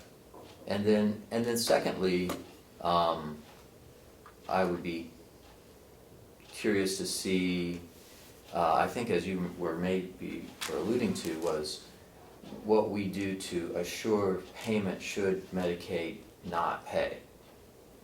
Whether it be, what do we do, like sending out the monthly bill, is that to help assure that we eventually do get paid if that is not indeed improved? And what might we could do to close the gap of whatever this pending time will be? Whatever we can do on our end to make sure that things are filed timely. As far as the pending gap, there's not, like I said, they go up to their Medicaid application, they go up to the financial office, we send in what's called a change of status form for the medical side. Mm-hmm. Those are all done when those residents are admitted. Mhm. We can't make them approve that. I mean, we do email, the powers that be for the medical side and say, can you tell me where this is at and what's going on, or we'll resend it and change the status forms, but, I mean, we can't make them approve them any faster. We could I do guess. like a promissory note in the admissions packet, Right. we had saying talked about- that we may attach a lien up to the home or some property that they may have. I mean, we could do that. You know, Well, why would you want to attach it, Ken, if you don't have any evidence that they're not gonna pay it? I well, mean, part of this, Just in part case. of this would be, yeah, but it's just in case, if it gets to the point where they don't pay it, then you can go in and put the lien on it. And why take a bad situation and make it worse by slapping a lien on something that Well, we maybe wouldn't put a somebody's lien on not it gonna until pay it it? happened. I think he's saying Right. we would just put it in the packet that if this is not approved, Right. we will move Oh, okay. forward we with. will, I didn't say we didn't. Right. That we would. You know, I'm just trying to, you know, let the people know, because we don't know. That it's a consequence if. Right, Right. absolutely. And let it know up front, not, you know, down the road, well, you know, you gave your kids $15,000 check 3 years ago because they needed it. And now, you know, we're gonna get penalized and so is the family. You know, But I think it'd be wise to take a look at what other, long-term care facilities do to try to mitigate this gap of coverage or payment. I can tell you that Mr. Stratford takes them in, and then if they don't pay, then they just write it off. But that's what they do. Right. Well, but what, that Let's may not be what follow- we let's can not- do. Let's not That may follow not, it. that may be what they do, but it may not be the most prudent action Well, I'm upon telling you. admissions Yep. to move forward with. And there may be the opportunity for people within this gap where they're having financial difficulties, that we can provide a smaller payment plan. Like, I guess what I'm saying is there, and I don't know this for a fact, but that instead of charging the full rate, that they would be eligible for maybe a smaller rate, because we've approved them for, they've gone forth through their Medicaid, they're unable to pay. We're looking at collection, that at that point, we could look at a reduced rate to help make it more financially viable for their families, but still not just write it off.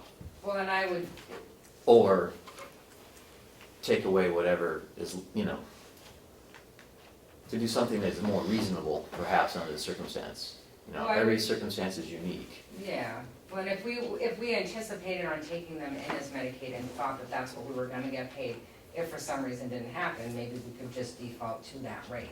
I mean, if that's the rate we were expecting to get in the first place, but for some reason they had a penalty and they were gonna owe us for 3 months, well, we were thinking we were gonna get the Medicaid rate anyway, could we then go ahead and charge them just the Medicaid rate? I guess that's, Precisely is what I'm suggesting we look into, is to try to make things seem reasonable, not to put a double penalty on a family, to try to do something that's right. And every instance, though, would need individual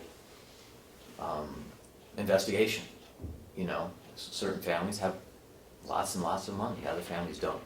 So the families that have lots and lots of money, maybe that's not the avenue that you would take. But, the financial capabilities may be also part of it. So, How do we find out the financial capabilities of the family? I mean, I don't know if we can even do that. well, I think we need to look into what avenues are possible. For who are the responsible Unless parties? they're the guardian, yeah. Who is the We can responsible check. party? other counties, I think Merrimack has a They're pretty aggressive. pretty aggressive admissions packet that has a lot of more financial questions. The 80% part of the problem here, in what I'm seeing in other counties, is when you have families that don't do the paperwork. and the process drags on. Now, there's been new legislation last year that gives the counties, gives nursing homes more opportunity to force somebody, essentially get a guardian appointed for the financial purposes, just to get that done. But it's surprising that that son in Denver just won't return calls, won't do it, the process doesn't go forward. We don't have anywhere near that level of problem because Paula personally shepherds people through the process. You know, most people, when their loved one needs a nursing home, they've never done this before. They don't know what to do, they get intimidated, they get daunted by it, but it's old hat for Paula. Sure.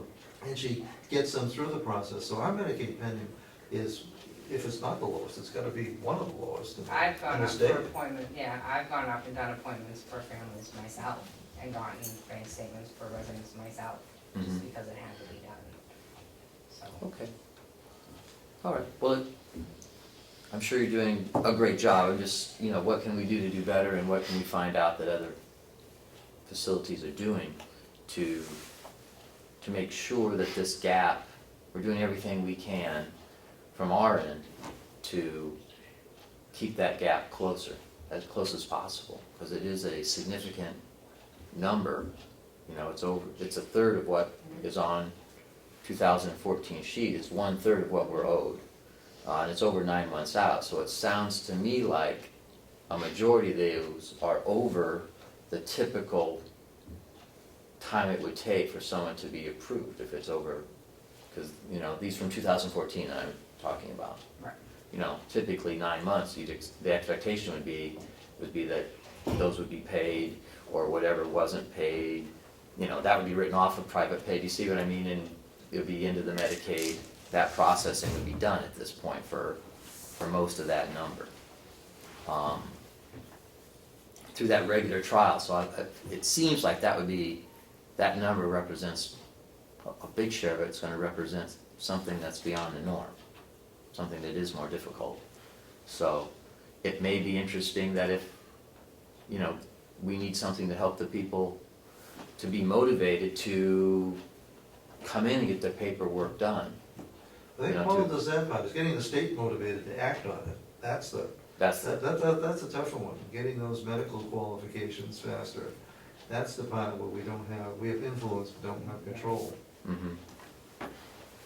And that you say can take, you said there's 3 months back from the application date that they they'll go? can, the financial can go 3 months back from the date of application, they can approve financially 3 months back.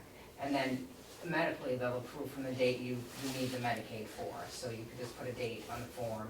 If we need it for February 1st, and it's a June 1st, we still put February 1st, because they'll look at them medically on February 1st. Okay. But I'll give you a breakdown of the private, so, and each, what was pending and what payments are being made on. Okay, That'll give you a better, I think, understanding of what that actually represents. all right.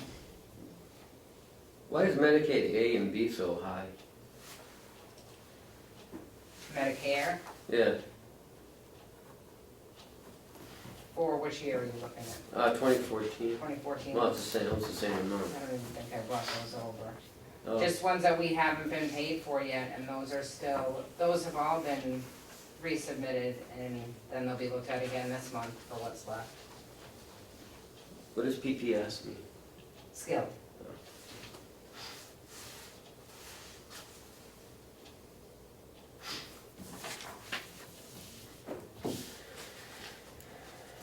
And the Medicare B is just, Therapy.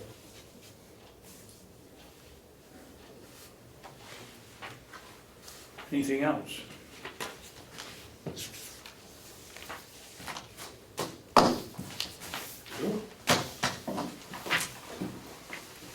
Thank you very much, Paula. thank you. You do a great job, Paula. Thanks. We will, we'll take a 5-minute recess here, Okay. more coffee or whatever. And, Sounds like a plan. Sounds good. We can get together easily. Okay, we'll come out of recess. No, 1C and 1D. Christiani fraud and the investment policy. I personally would like to have the 3 of us here when we work on that. Mr. Chairman, can I just ask? Sure. Has anybody reviewed over the week? And are there any changes you want to make to it? I mean, we don't have to vote on it yet today, but. I didn't see anything, but I was still, I'm still contemplating that blend of what would be good to have in the policy and the reflection of, you want people to come forward and feel free that they are coming Okay. forward, but then again, that people who are using it as some sort of malicious tactic, you know, that blend of, So you know, you may not be right, but then again, if it's clear that you're doing that only because you're trying to disparage this person or cause unnecessary work for the administration, you know, that's another story. You know, How do you define that, Chris? I don't know, I'm saying, and that's exactly where I'm at. I'm not sure where I want to see, but I think there's something to be said for the difference between someone who's unclear, but they, you know, see smoke.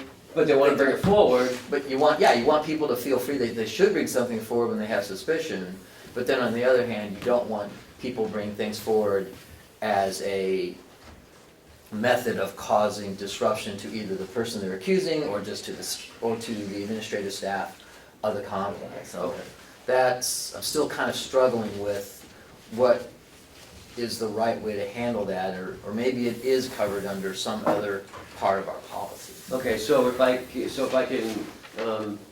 can blend something in there, maybe next week we can take a look at it. Yeah, I mean, I think that's where my only stumbling block was. Okay. Was I felt like, you know, because there seems to be, you know, that kind of an undercurrent of nuisance versus legitimate suspicion.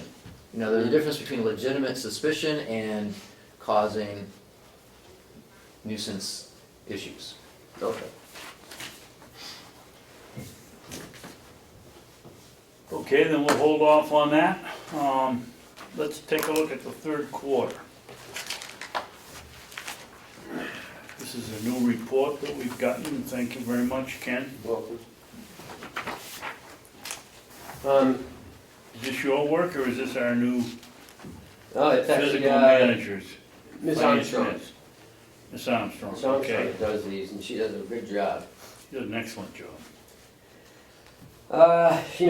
She blended in, the budget reductions and the supplemental. How can we tell which are supplemental and which are, In red. Yeah, Red but- will be supplemental, and you'll be able to see the supplemental will be some of the big ones, like, the $1 million, somewhere in here. Deficit, it's page 3. Yeah. So, some of the budget changes, so black would be, like we've done for line item transfers, okay? and, the 139,400 for the special audit, the 1 million for the deficit reduction. So the black will be, the supplemental, or, line item transfer that changed the budget. The red are the deductions from the budget for my cuts that I made for 139,400. Okay.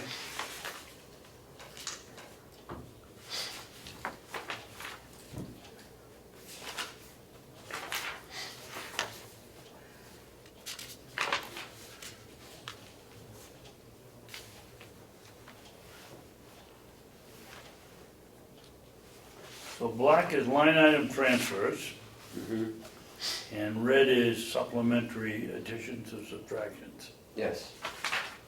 The ones that I made.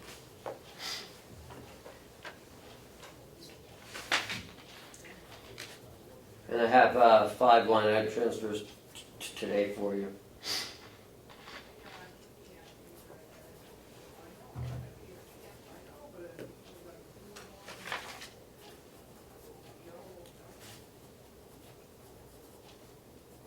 I mean, there's really nothing that really.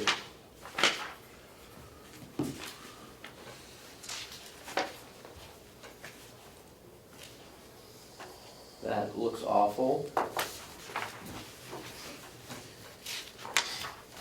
Now, in the sheriff's, on page 10, you'll see the special details Albany grant.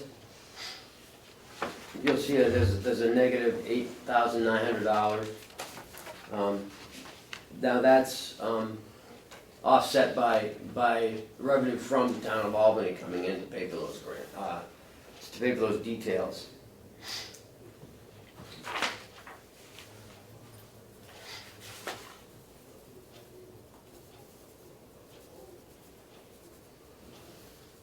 The Albany grant is is the federal grant. Well, it's a special details. It's the patrol of the Kangamangas Highway. Yeah, but that's federal. We get that money from the town, and when that comes in, it gets applied to that. Oh, it doesn't, that federal It's grant doesn't come offset. here? Huh? That grant doesn't come here? I always thought it did. I didn't realize it went to Albany and then they passed it along to us. We get a check from Albany, don't we? Yeah. Okay. Okay. Well, I guess to that point though, that I mean,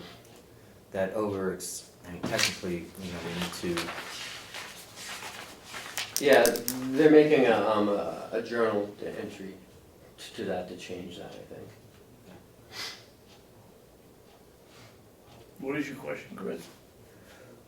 well, there still needs to be something done accounting-wise, we just can't show that we overspent that line. Something has to be done accounting-wise, whether it's money moved from the contingency fund over to there, or whatever, the financial officer says that we should do to get that squared away, whatever you can get through. I'll have a look at that.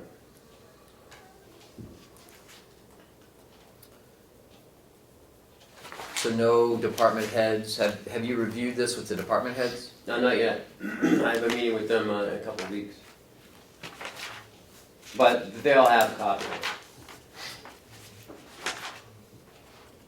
And none of the department's heads have come to you with concerns about not being able to make it with their budget? Not yet. Well, that's not true. They did When discuss that's this there. the other day. Well, that was on us, yeah, when that was here. Regarding to our advertising. This just came out Friday. so- Right, and this is through what date? Just through the end of September or the end of Yes. August? At the end of September and including September payroll. Alright, so this is through the end of September. Mhm. So, yeah, so we're at the 75% Mhm. of completion of the budget number, okay.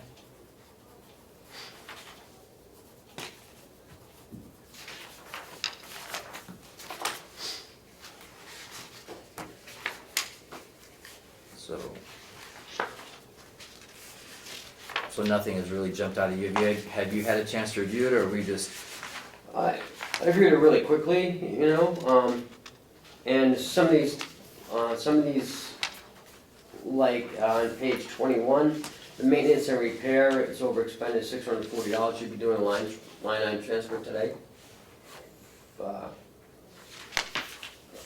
For that.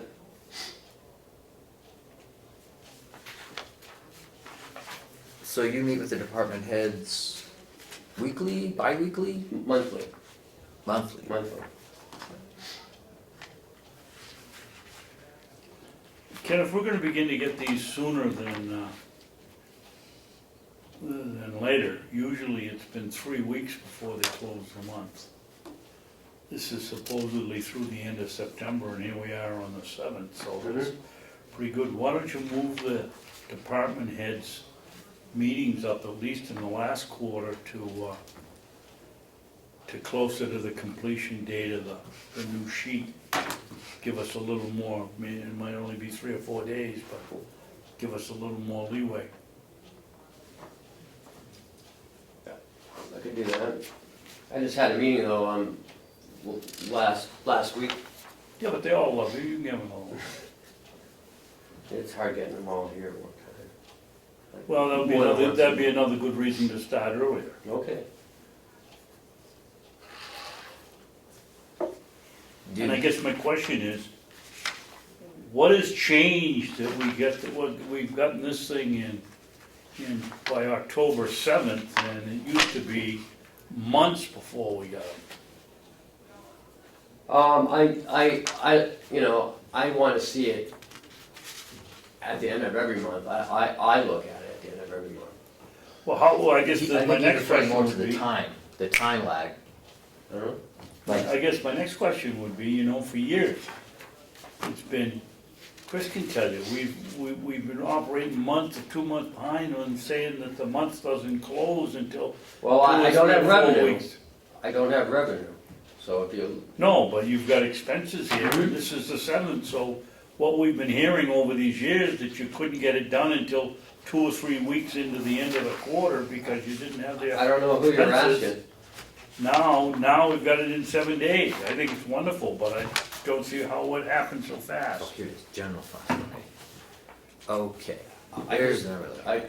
I just get on it. I just want it. And so I ask for it. I don't know, it's not, I don't know what else to tell you. It's not magic. Okay? Yeah.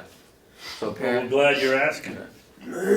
but apparently what you're saying is that the expenses side of it is easier to generate than the Oh, revenue absolutely. side of it. Yeah.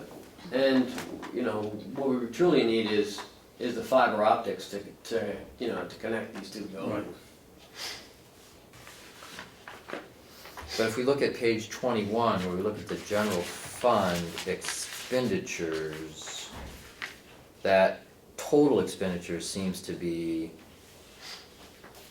at a comfortable number, at least at first blush, without, additional analysis of, any cyclical type large expenditures that we need, that would be a problem, but I'm not aware, well, it would be, I was gonna say it'd be the nursing home principal bond payment, but that's not under the general fund anyway. No, it's in a nursing home. So now, Right. so the general fund numbers at first blush with the revised supplemental budget at 66%, I'm referring to page 21, seem like that overall is And encouraging. enterprise is at 74%. On page 29.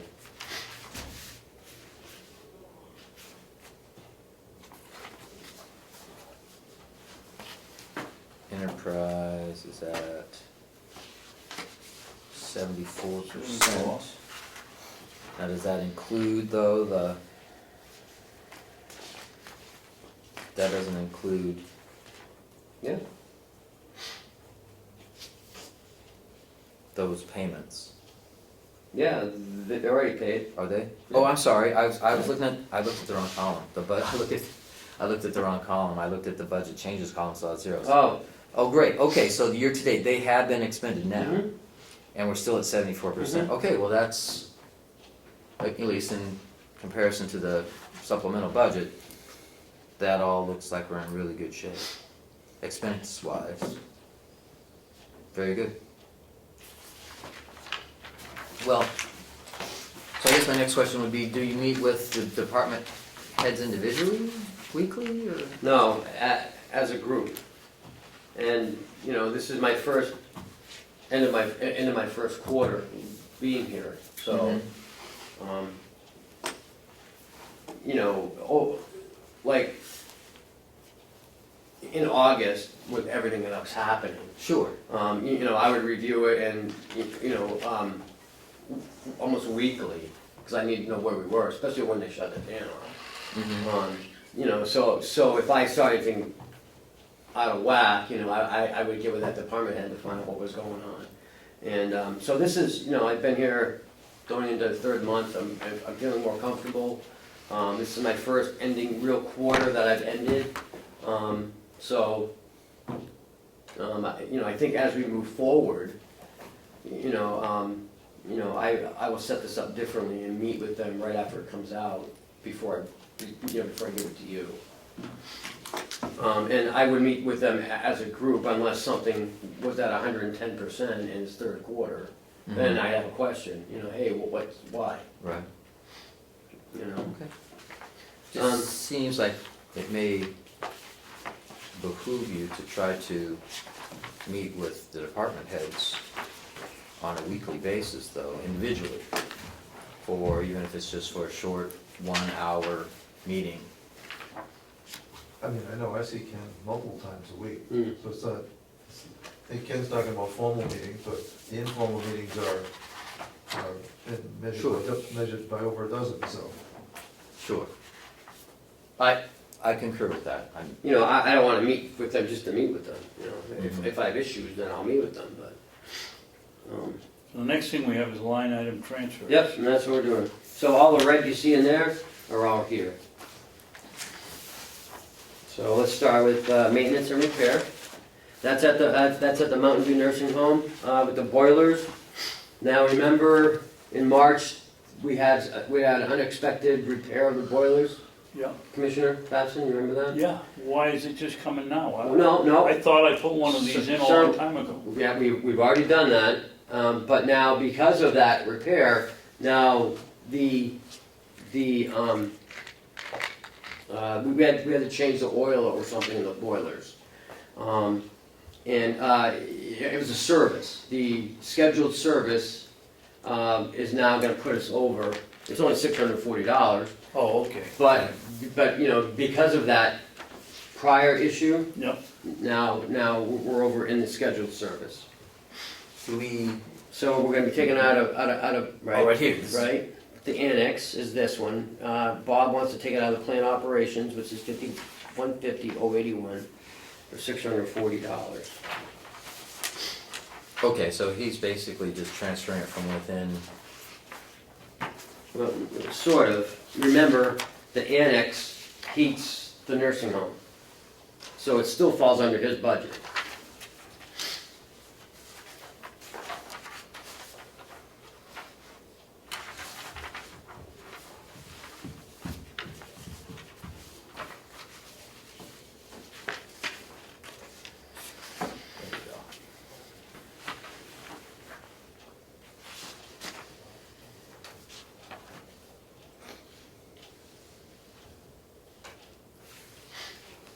So he has to put it into here. Oh, he's taking that. He's taking it, he's taking it out of here and he's gonna put it back into here.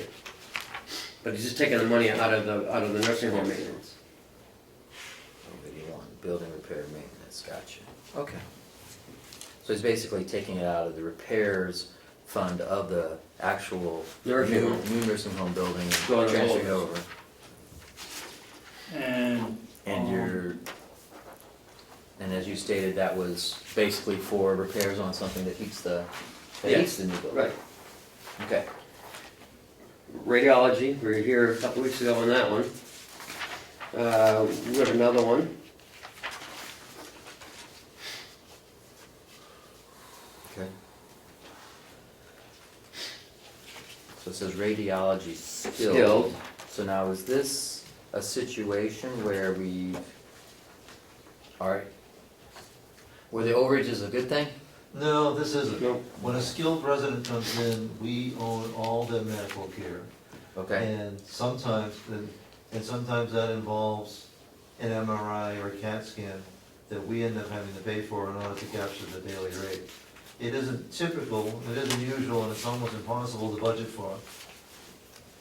gotcha.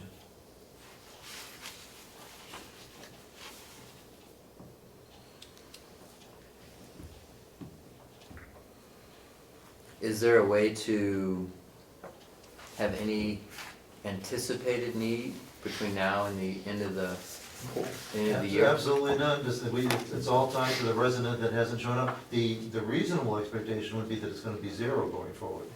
We don't anticipate having out-of-pocket radiology bills, so pretty much we budget for a minimal contingency, hoping that we won't use it at all. Okay. So it's coming out of respiratory care? Exactly, we trying to match it to as close as we can. Great. Do we have the number for that though? It's just not filled in on transfer request. No, that's department. So that would be, 51 skilled respiratory, Correct. But it Ken, would you get don't the- mind if I put in, 5193,060. Oh, there we go. Oh, I you thank don't you. mind if I put in here on the No. 630 No. oil change? No. I don't know the amount twice, but.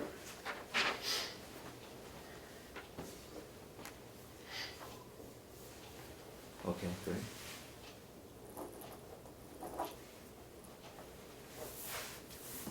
Okay, that one's complete.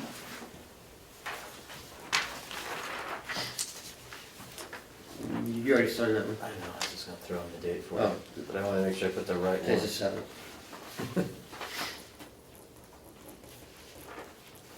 we go. The next one is, some criminal record checks. We're over at $250, we've had a lot of hires.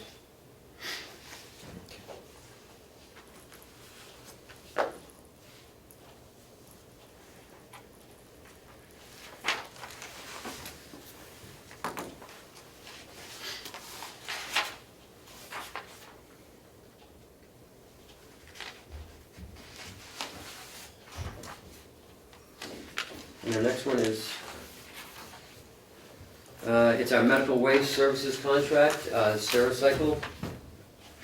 That's the one that we talked about last month. We talked about last week, actually. They had gone up in their price and we're locked in.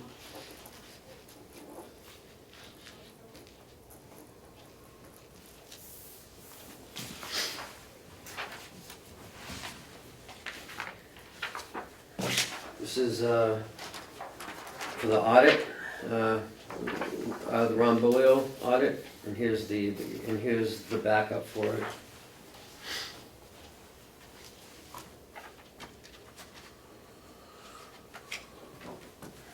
It's for $9,400. So we're taking this out, That's coming out of the contingency, where you where don't it has anticipate been. any pushback from the executive? Well, I mean, this is the audit, they knew it was coming. We had told,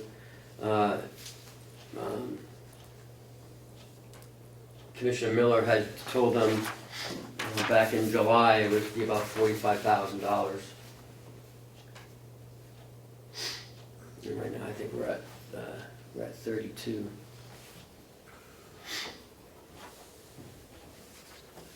Ken, this looks like the amount here on sterile, that looks like the amount of the bill, not the amount of the overage. The bill It went is. up. This, Because every time we ask for a change, it, you know, every line item is gonna change that. So every bill, it's gonna, the overage is gonna be that much. Did we, That's expense to date, so what was budgeted? Okay, $79.93. gotcha, okay. And this is what he's done for that $9,500. so it's hopefully the completion of the 2014 financial statements? He's promised us 2014 by the end of October. That's what's coming down to you next. Progress billing. Oh, Right. Progress. Progress. That's great.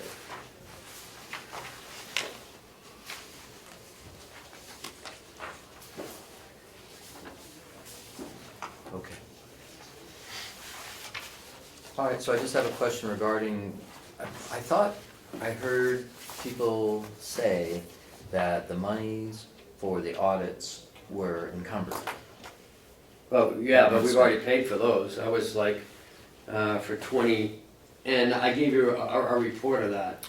Great. All right, that makes They're sense. encumbered funds. Right, We from spent 11 on the Right, but old this one. is 12. 2014, That's so 14. it's not encumbered funds. Right. Thank you, okay.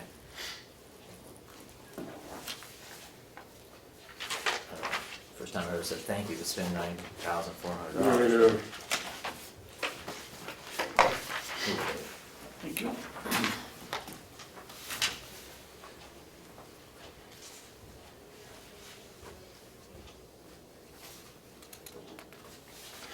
And that's it for line item transfers. Thank you. That take care of the line item transfers. Do we have any other administrators' updates? Yes. Go for it. We're back to Association of Counties Conference. You wanted an amount and who was going. Yes. So the average stay is about $750. Howie, how many people are you sending, you and Lori? No, just me for one night, Okay, no meals. okay. So Howie's gonna be a cheap one.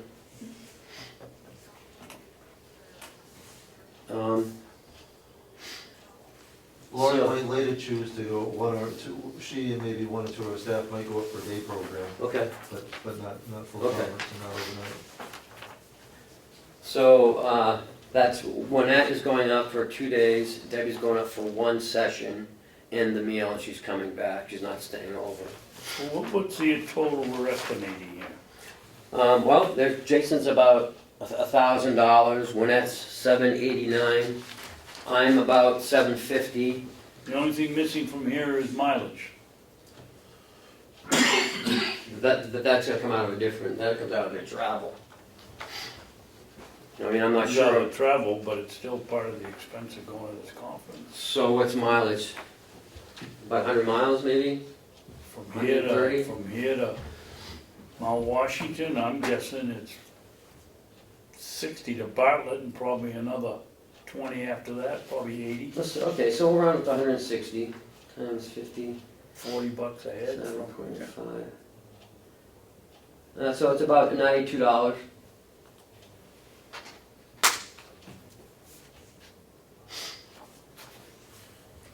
1, 2, 3. So you're probably looking at about $4,000. Commissioner Sorensen said he's going to go up for 2 days.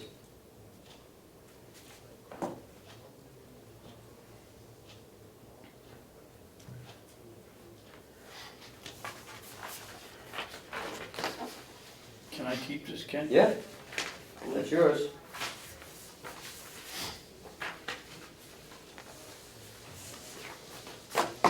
I'm surprised that Merrimack County picked such an expensive venue.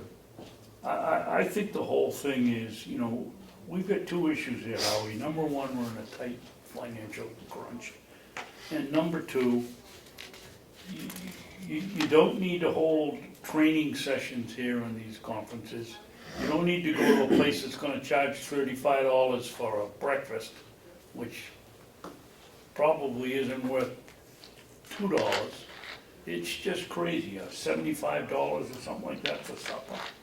We shouldn't be going to places like that. This is taxpayers' dollars. Now, when Carroll County did it several years ago at North Country Grand, Yeah, or the North Conway Grand, whatever it is, it was Yeah. North Conway. that was a lot cheaper there. Mhm. And I don't know why they don't still have them there. You I thought it was- had other options, you could stay at different hotels. Yeah, if you don't have to wanted stay less right there. expensive, But it wasn't bad at the hotel itself. Yeah, and it's more central, I think, North Conway as opposed to Mount Washington, or the Mountain View Grand, which is up in Whitefield, that's even further. Well, yeah, And, like Stratford County wouldn't have to stay over, we wouldn't have to stay over, Belknap wouldn't have to stay over, it's not that far to North Conway. You're forgetting one thing, Ken. The people that go to these things like to go and they wanna stay overnight, and they wanna have a good time, and that's not the purpose of them. No, It's to be an the purpose is- educational conference. Right, that's exactly what the purpose is for. So, do you, Anything else? nope, that's all I have. Okay, so these are your recommendations as well? No, that's that's going, and they have it in their budget, so, And Human Resources is putting on they have a big education thing up there. But my question to you is, have you reviewed these and Yes. do you approve them? Yes, You think that it seems good? yes. Okay.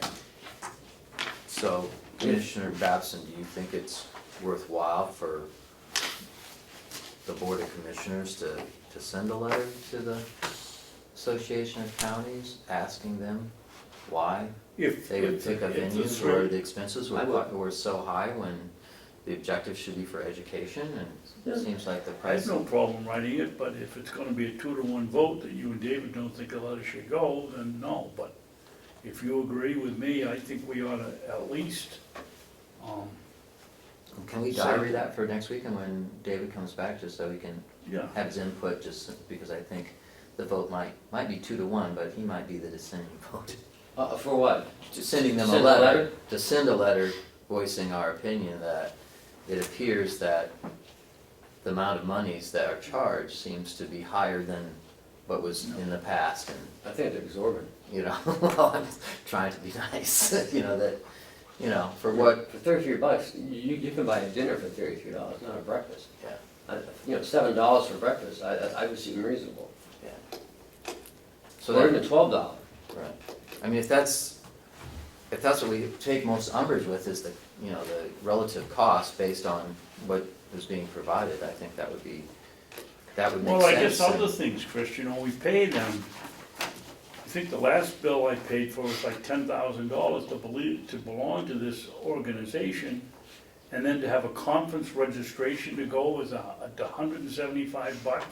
If you wanna go to a session, then what are we getting for $10,000 except a meeting once a month on a Friday? Yeah, Well, I would think this stuff would be free. I think that 10,000 helps pay for, lobbyists, and it helps pay for, Administration. right. I'm sure, but I think that they should get, each year, they should ask each county what they wanna see in education, and where they should have it. No. Not just decide, oh, Mount Washington, because, they have a cave up there where people can drink and, or they go sightseeing or whatever. Right. Okay, yeah, but yeah, I'd certainly like to entertain that next week. While Dave's here, some discussion on sending a letter. Or maybe putting together a letter, so we can discuss it next week and vote on whether or not we want to send it. Does that seem to make sense? Sure. I'll do that for you guys. Thank you. Anything else, Ken? No, sir. Okay, we'll move to public input. Any public input? Mr. Brown? So what is the bottom line for the conference? 4,000, is that in total? Roughly, yeah. Roughly 4,000. Two, yeah. 4, 6. Yeah, I would agree that there were probably less expensive venues than the Mount Washington Hotel that they could hold their conferences at. And also, I don't believe that the New Hampshire Associations of Counties should be expending taxpayer money on lobbyists.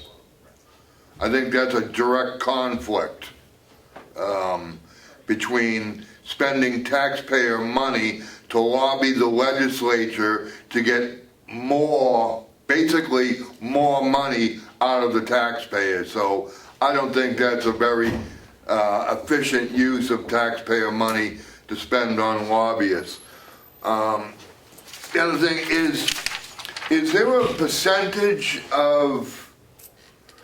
percentage rate for collection on between the private pay and Medicaid?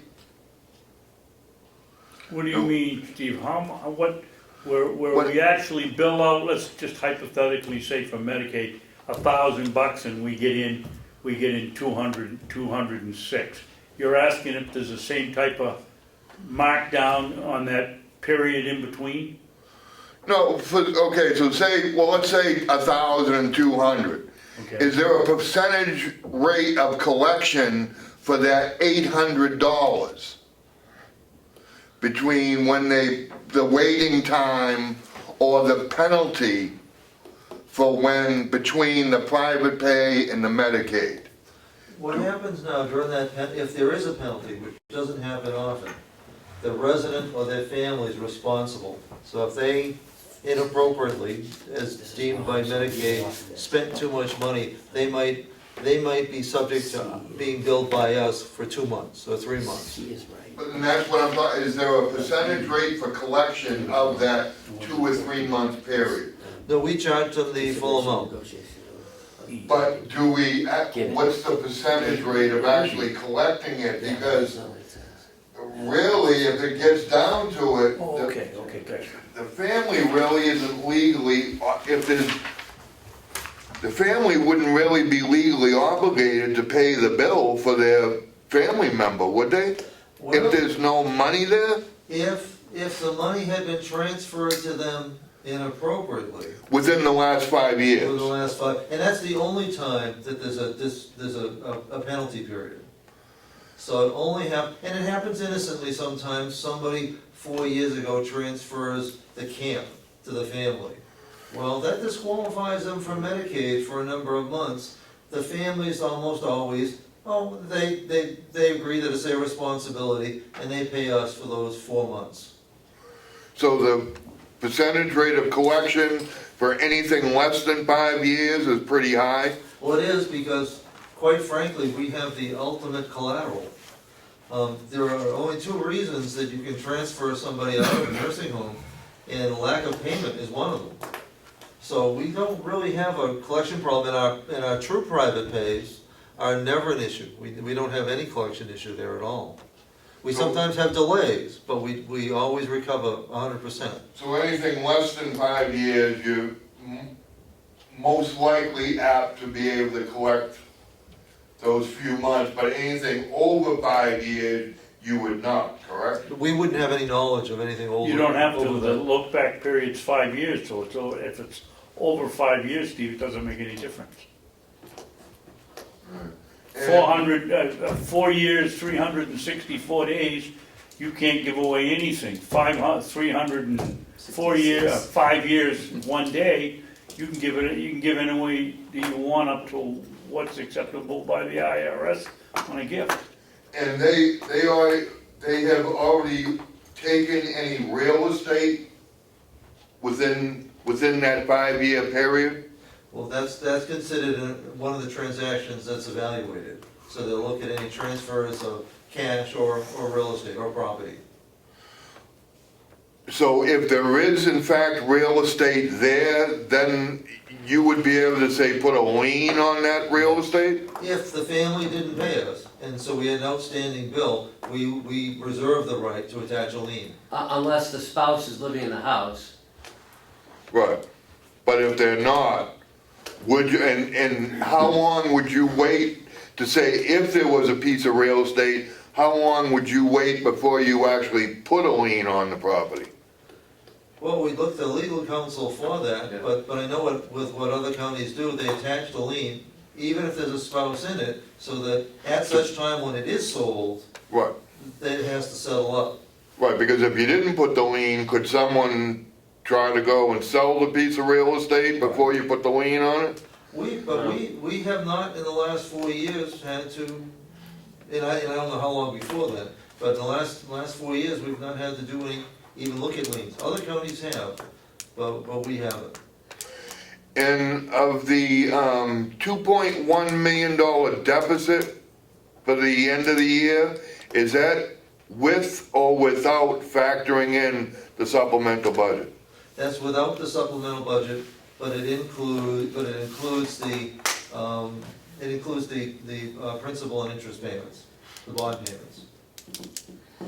So do you have a figure for with the supplemental budget? I don't have the figure, but I gotta believe it's gonna be more favorable. I mean, I gotta believe it's gonna make They it, said they'd work that up in Yeah. the next week or two. I'm gonna adjust all the figures to reflect the supplemental budget and not the March 31st budget. Thank you. Anything else? Okay, well, with that, I'm gonna make the motion because there has to be a correction in the agenda on what was printed here. I'll make a motion that we go into non-public session, under RSA A.3, paragraph 2, parentheses C, matters which if discussed in public would likely affect adversely the reputation of any person other than a member of the public body unless such person requests an open meeting. The next one is somewhat of a minor problem.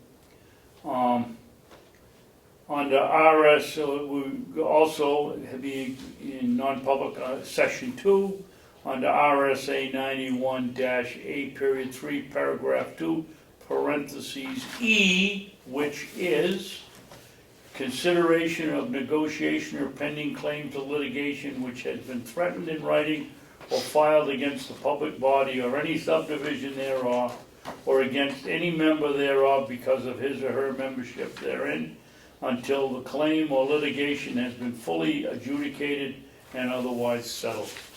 Our agenda has the wrong definition for E. All I did was put the correct one in. Do we have a second? Second. Roll call, please. Commissioner Ahlgren? Yes. Commissioner Babson? Yes.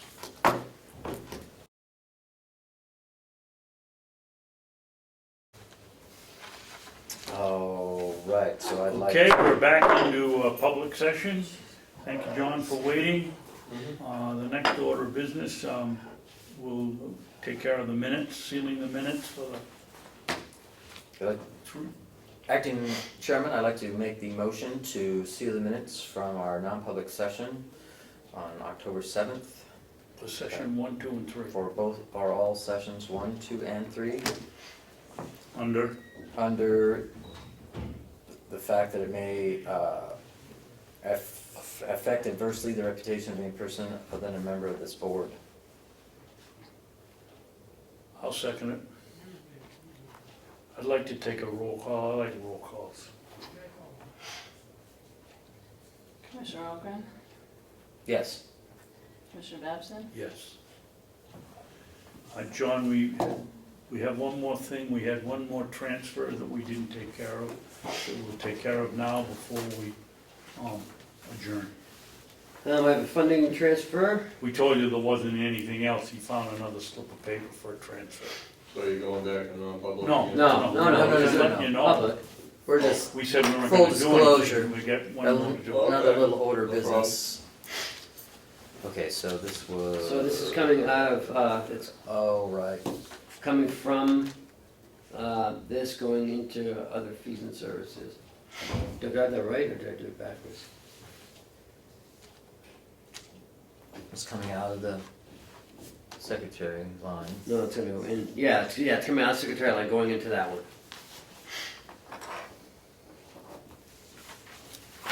And if you want to look at the back, I'll back up for it. Ken, what kind of answers? These are going out, this is a 30-second on one of these that we've sent. Are we getting any kind of signed, okay from the delegation Yes. here? Or Yep, from, we get, ask Cheryl, she wanna get some. We do, sometimes like, It takes a sometimes couple of Karen times. will send them, forward them back to us, signed. But the ones that haven't been signed, we're gonna take care of. I talked to Karen about it on, was it the 19th, the meeting? Yes. On the 19th, they will sign them, all the ones that they've already approved with an email. They Okay, will sign but them we back. do have a copy of email, okay? Yeah, she says, okay, like Transfer. 12, 13, 14, need more information on 17. Okay, And it always says that she's checked with the other two. And usually there's a connecting email there from Ed or McConkey saying, I agree, okay. so it's all documented. Anything else for the order of the house? Mr. Chairman, I think I'm set. And Commissioner, I do have one thing. okay, I'm starting some Carroll County internal control policies, or internal control procedures on how we handle paychecks, how we handle invoices, how we handle, I mean, these are things we're doing now, but we don't have in writing. That's the important thing I was gonna bring up, Ken. We haven't had them in writing, but we've been doing them, and all you're doing is putting them in print. Right, and, you know, we'll have a binder. When I'm done with this, you guys will review it. It's, as you can see, it's pretty thick. Yeah. Has it already been reviewed by the Office Administrative Staff? Not yet.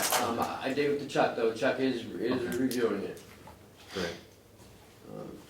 But it's something that we already do now, so, I went to the book and it, Can we, much in there. well, I haven't seen it yet, but I know that one of the things that I would put on there would be that the finance manager would be reviewing all the cash disbursements after they're signed off by the controller. Yep, Before I would, I believe that, that's in here. But anyway, you know, he's reviewing it. okay. That You know, was just one thing that I'm not sure of that, because I just got here, that isn't done. That may or may not be being done, you know. That what? That he the signs off on the, Yeah, that he will look at and review the disbursements before we go in to sign off on them. Because, do you see what I'm saying? yeah. Sure.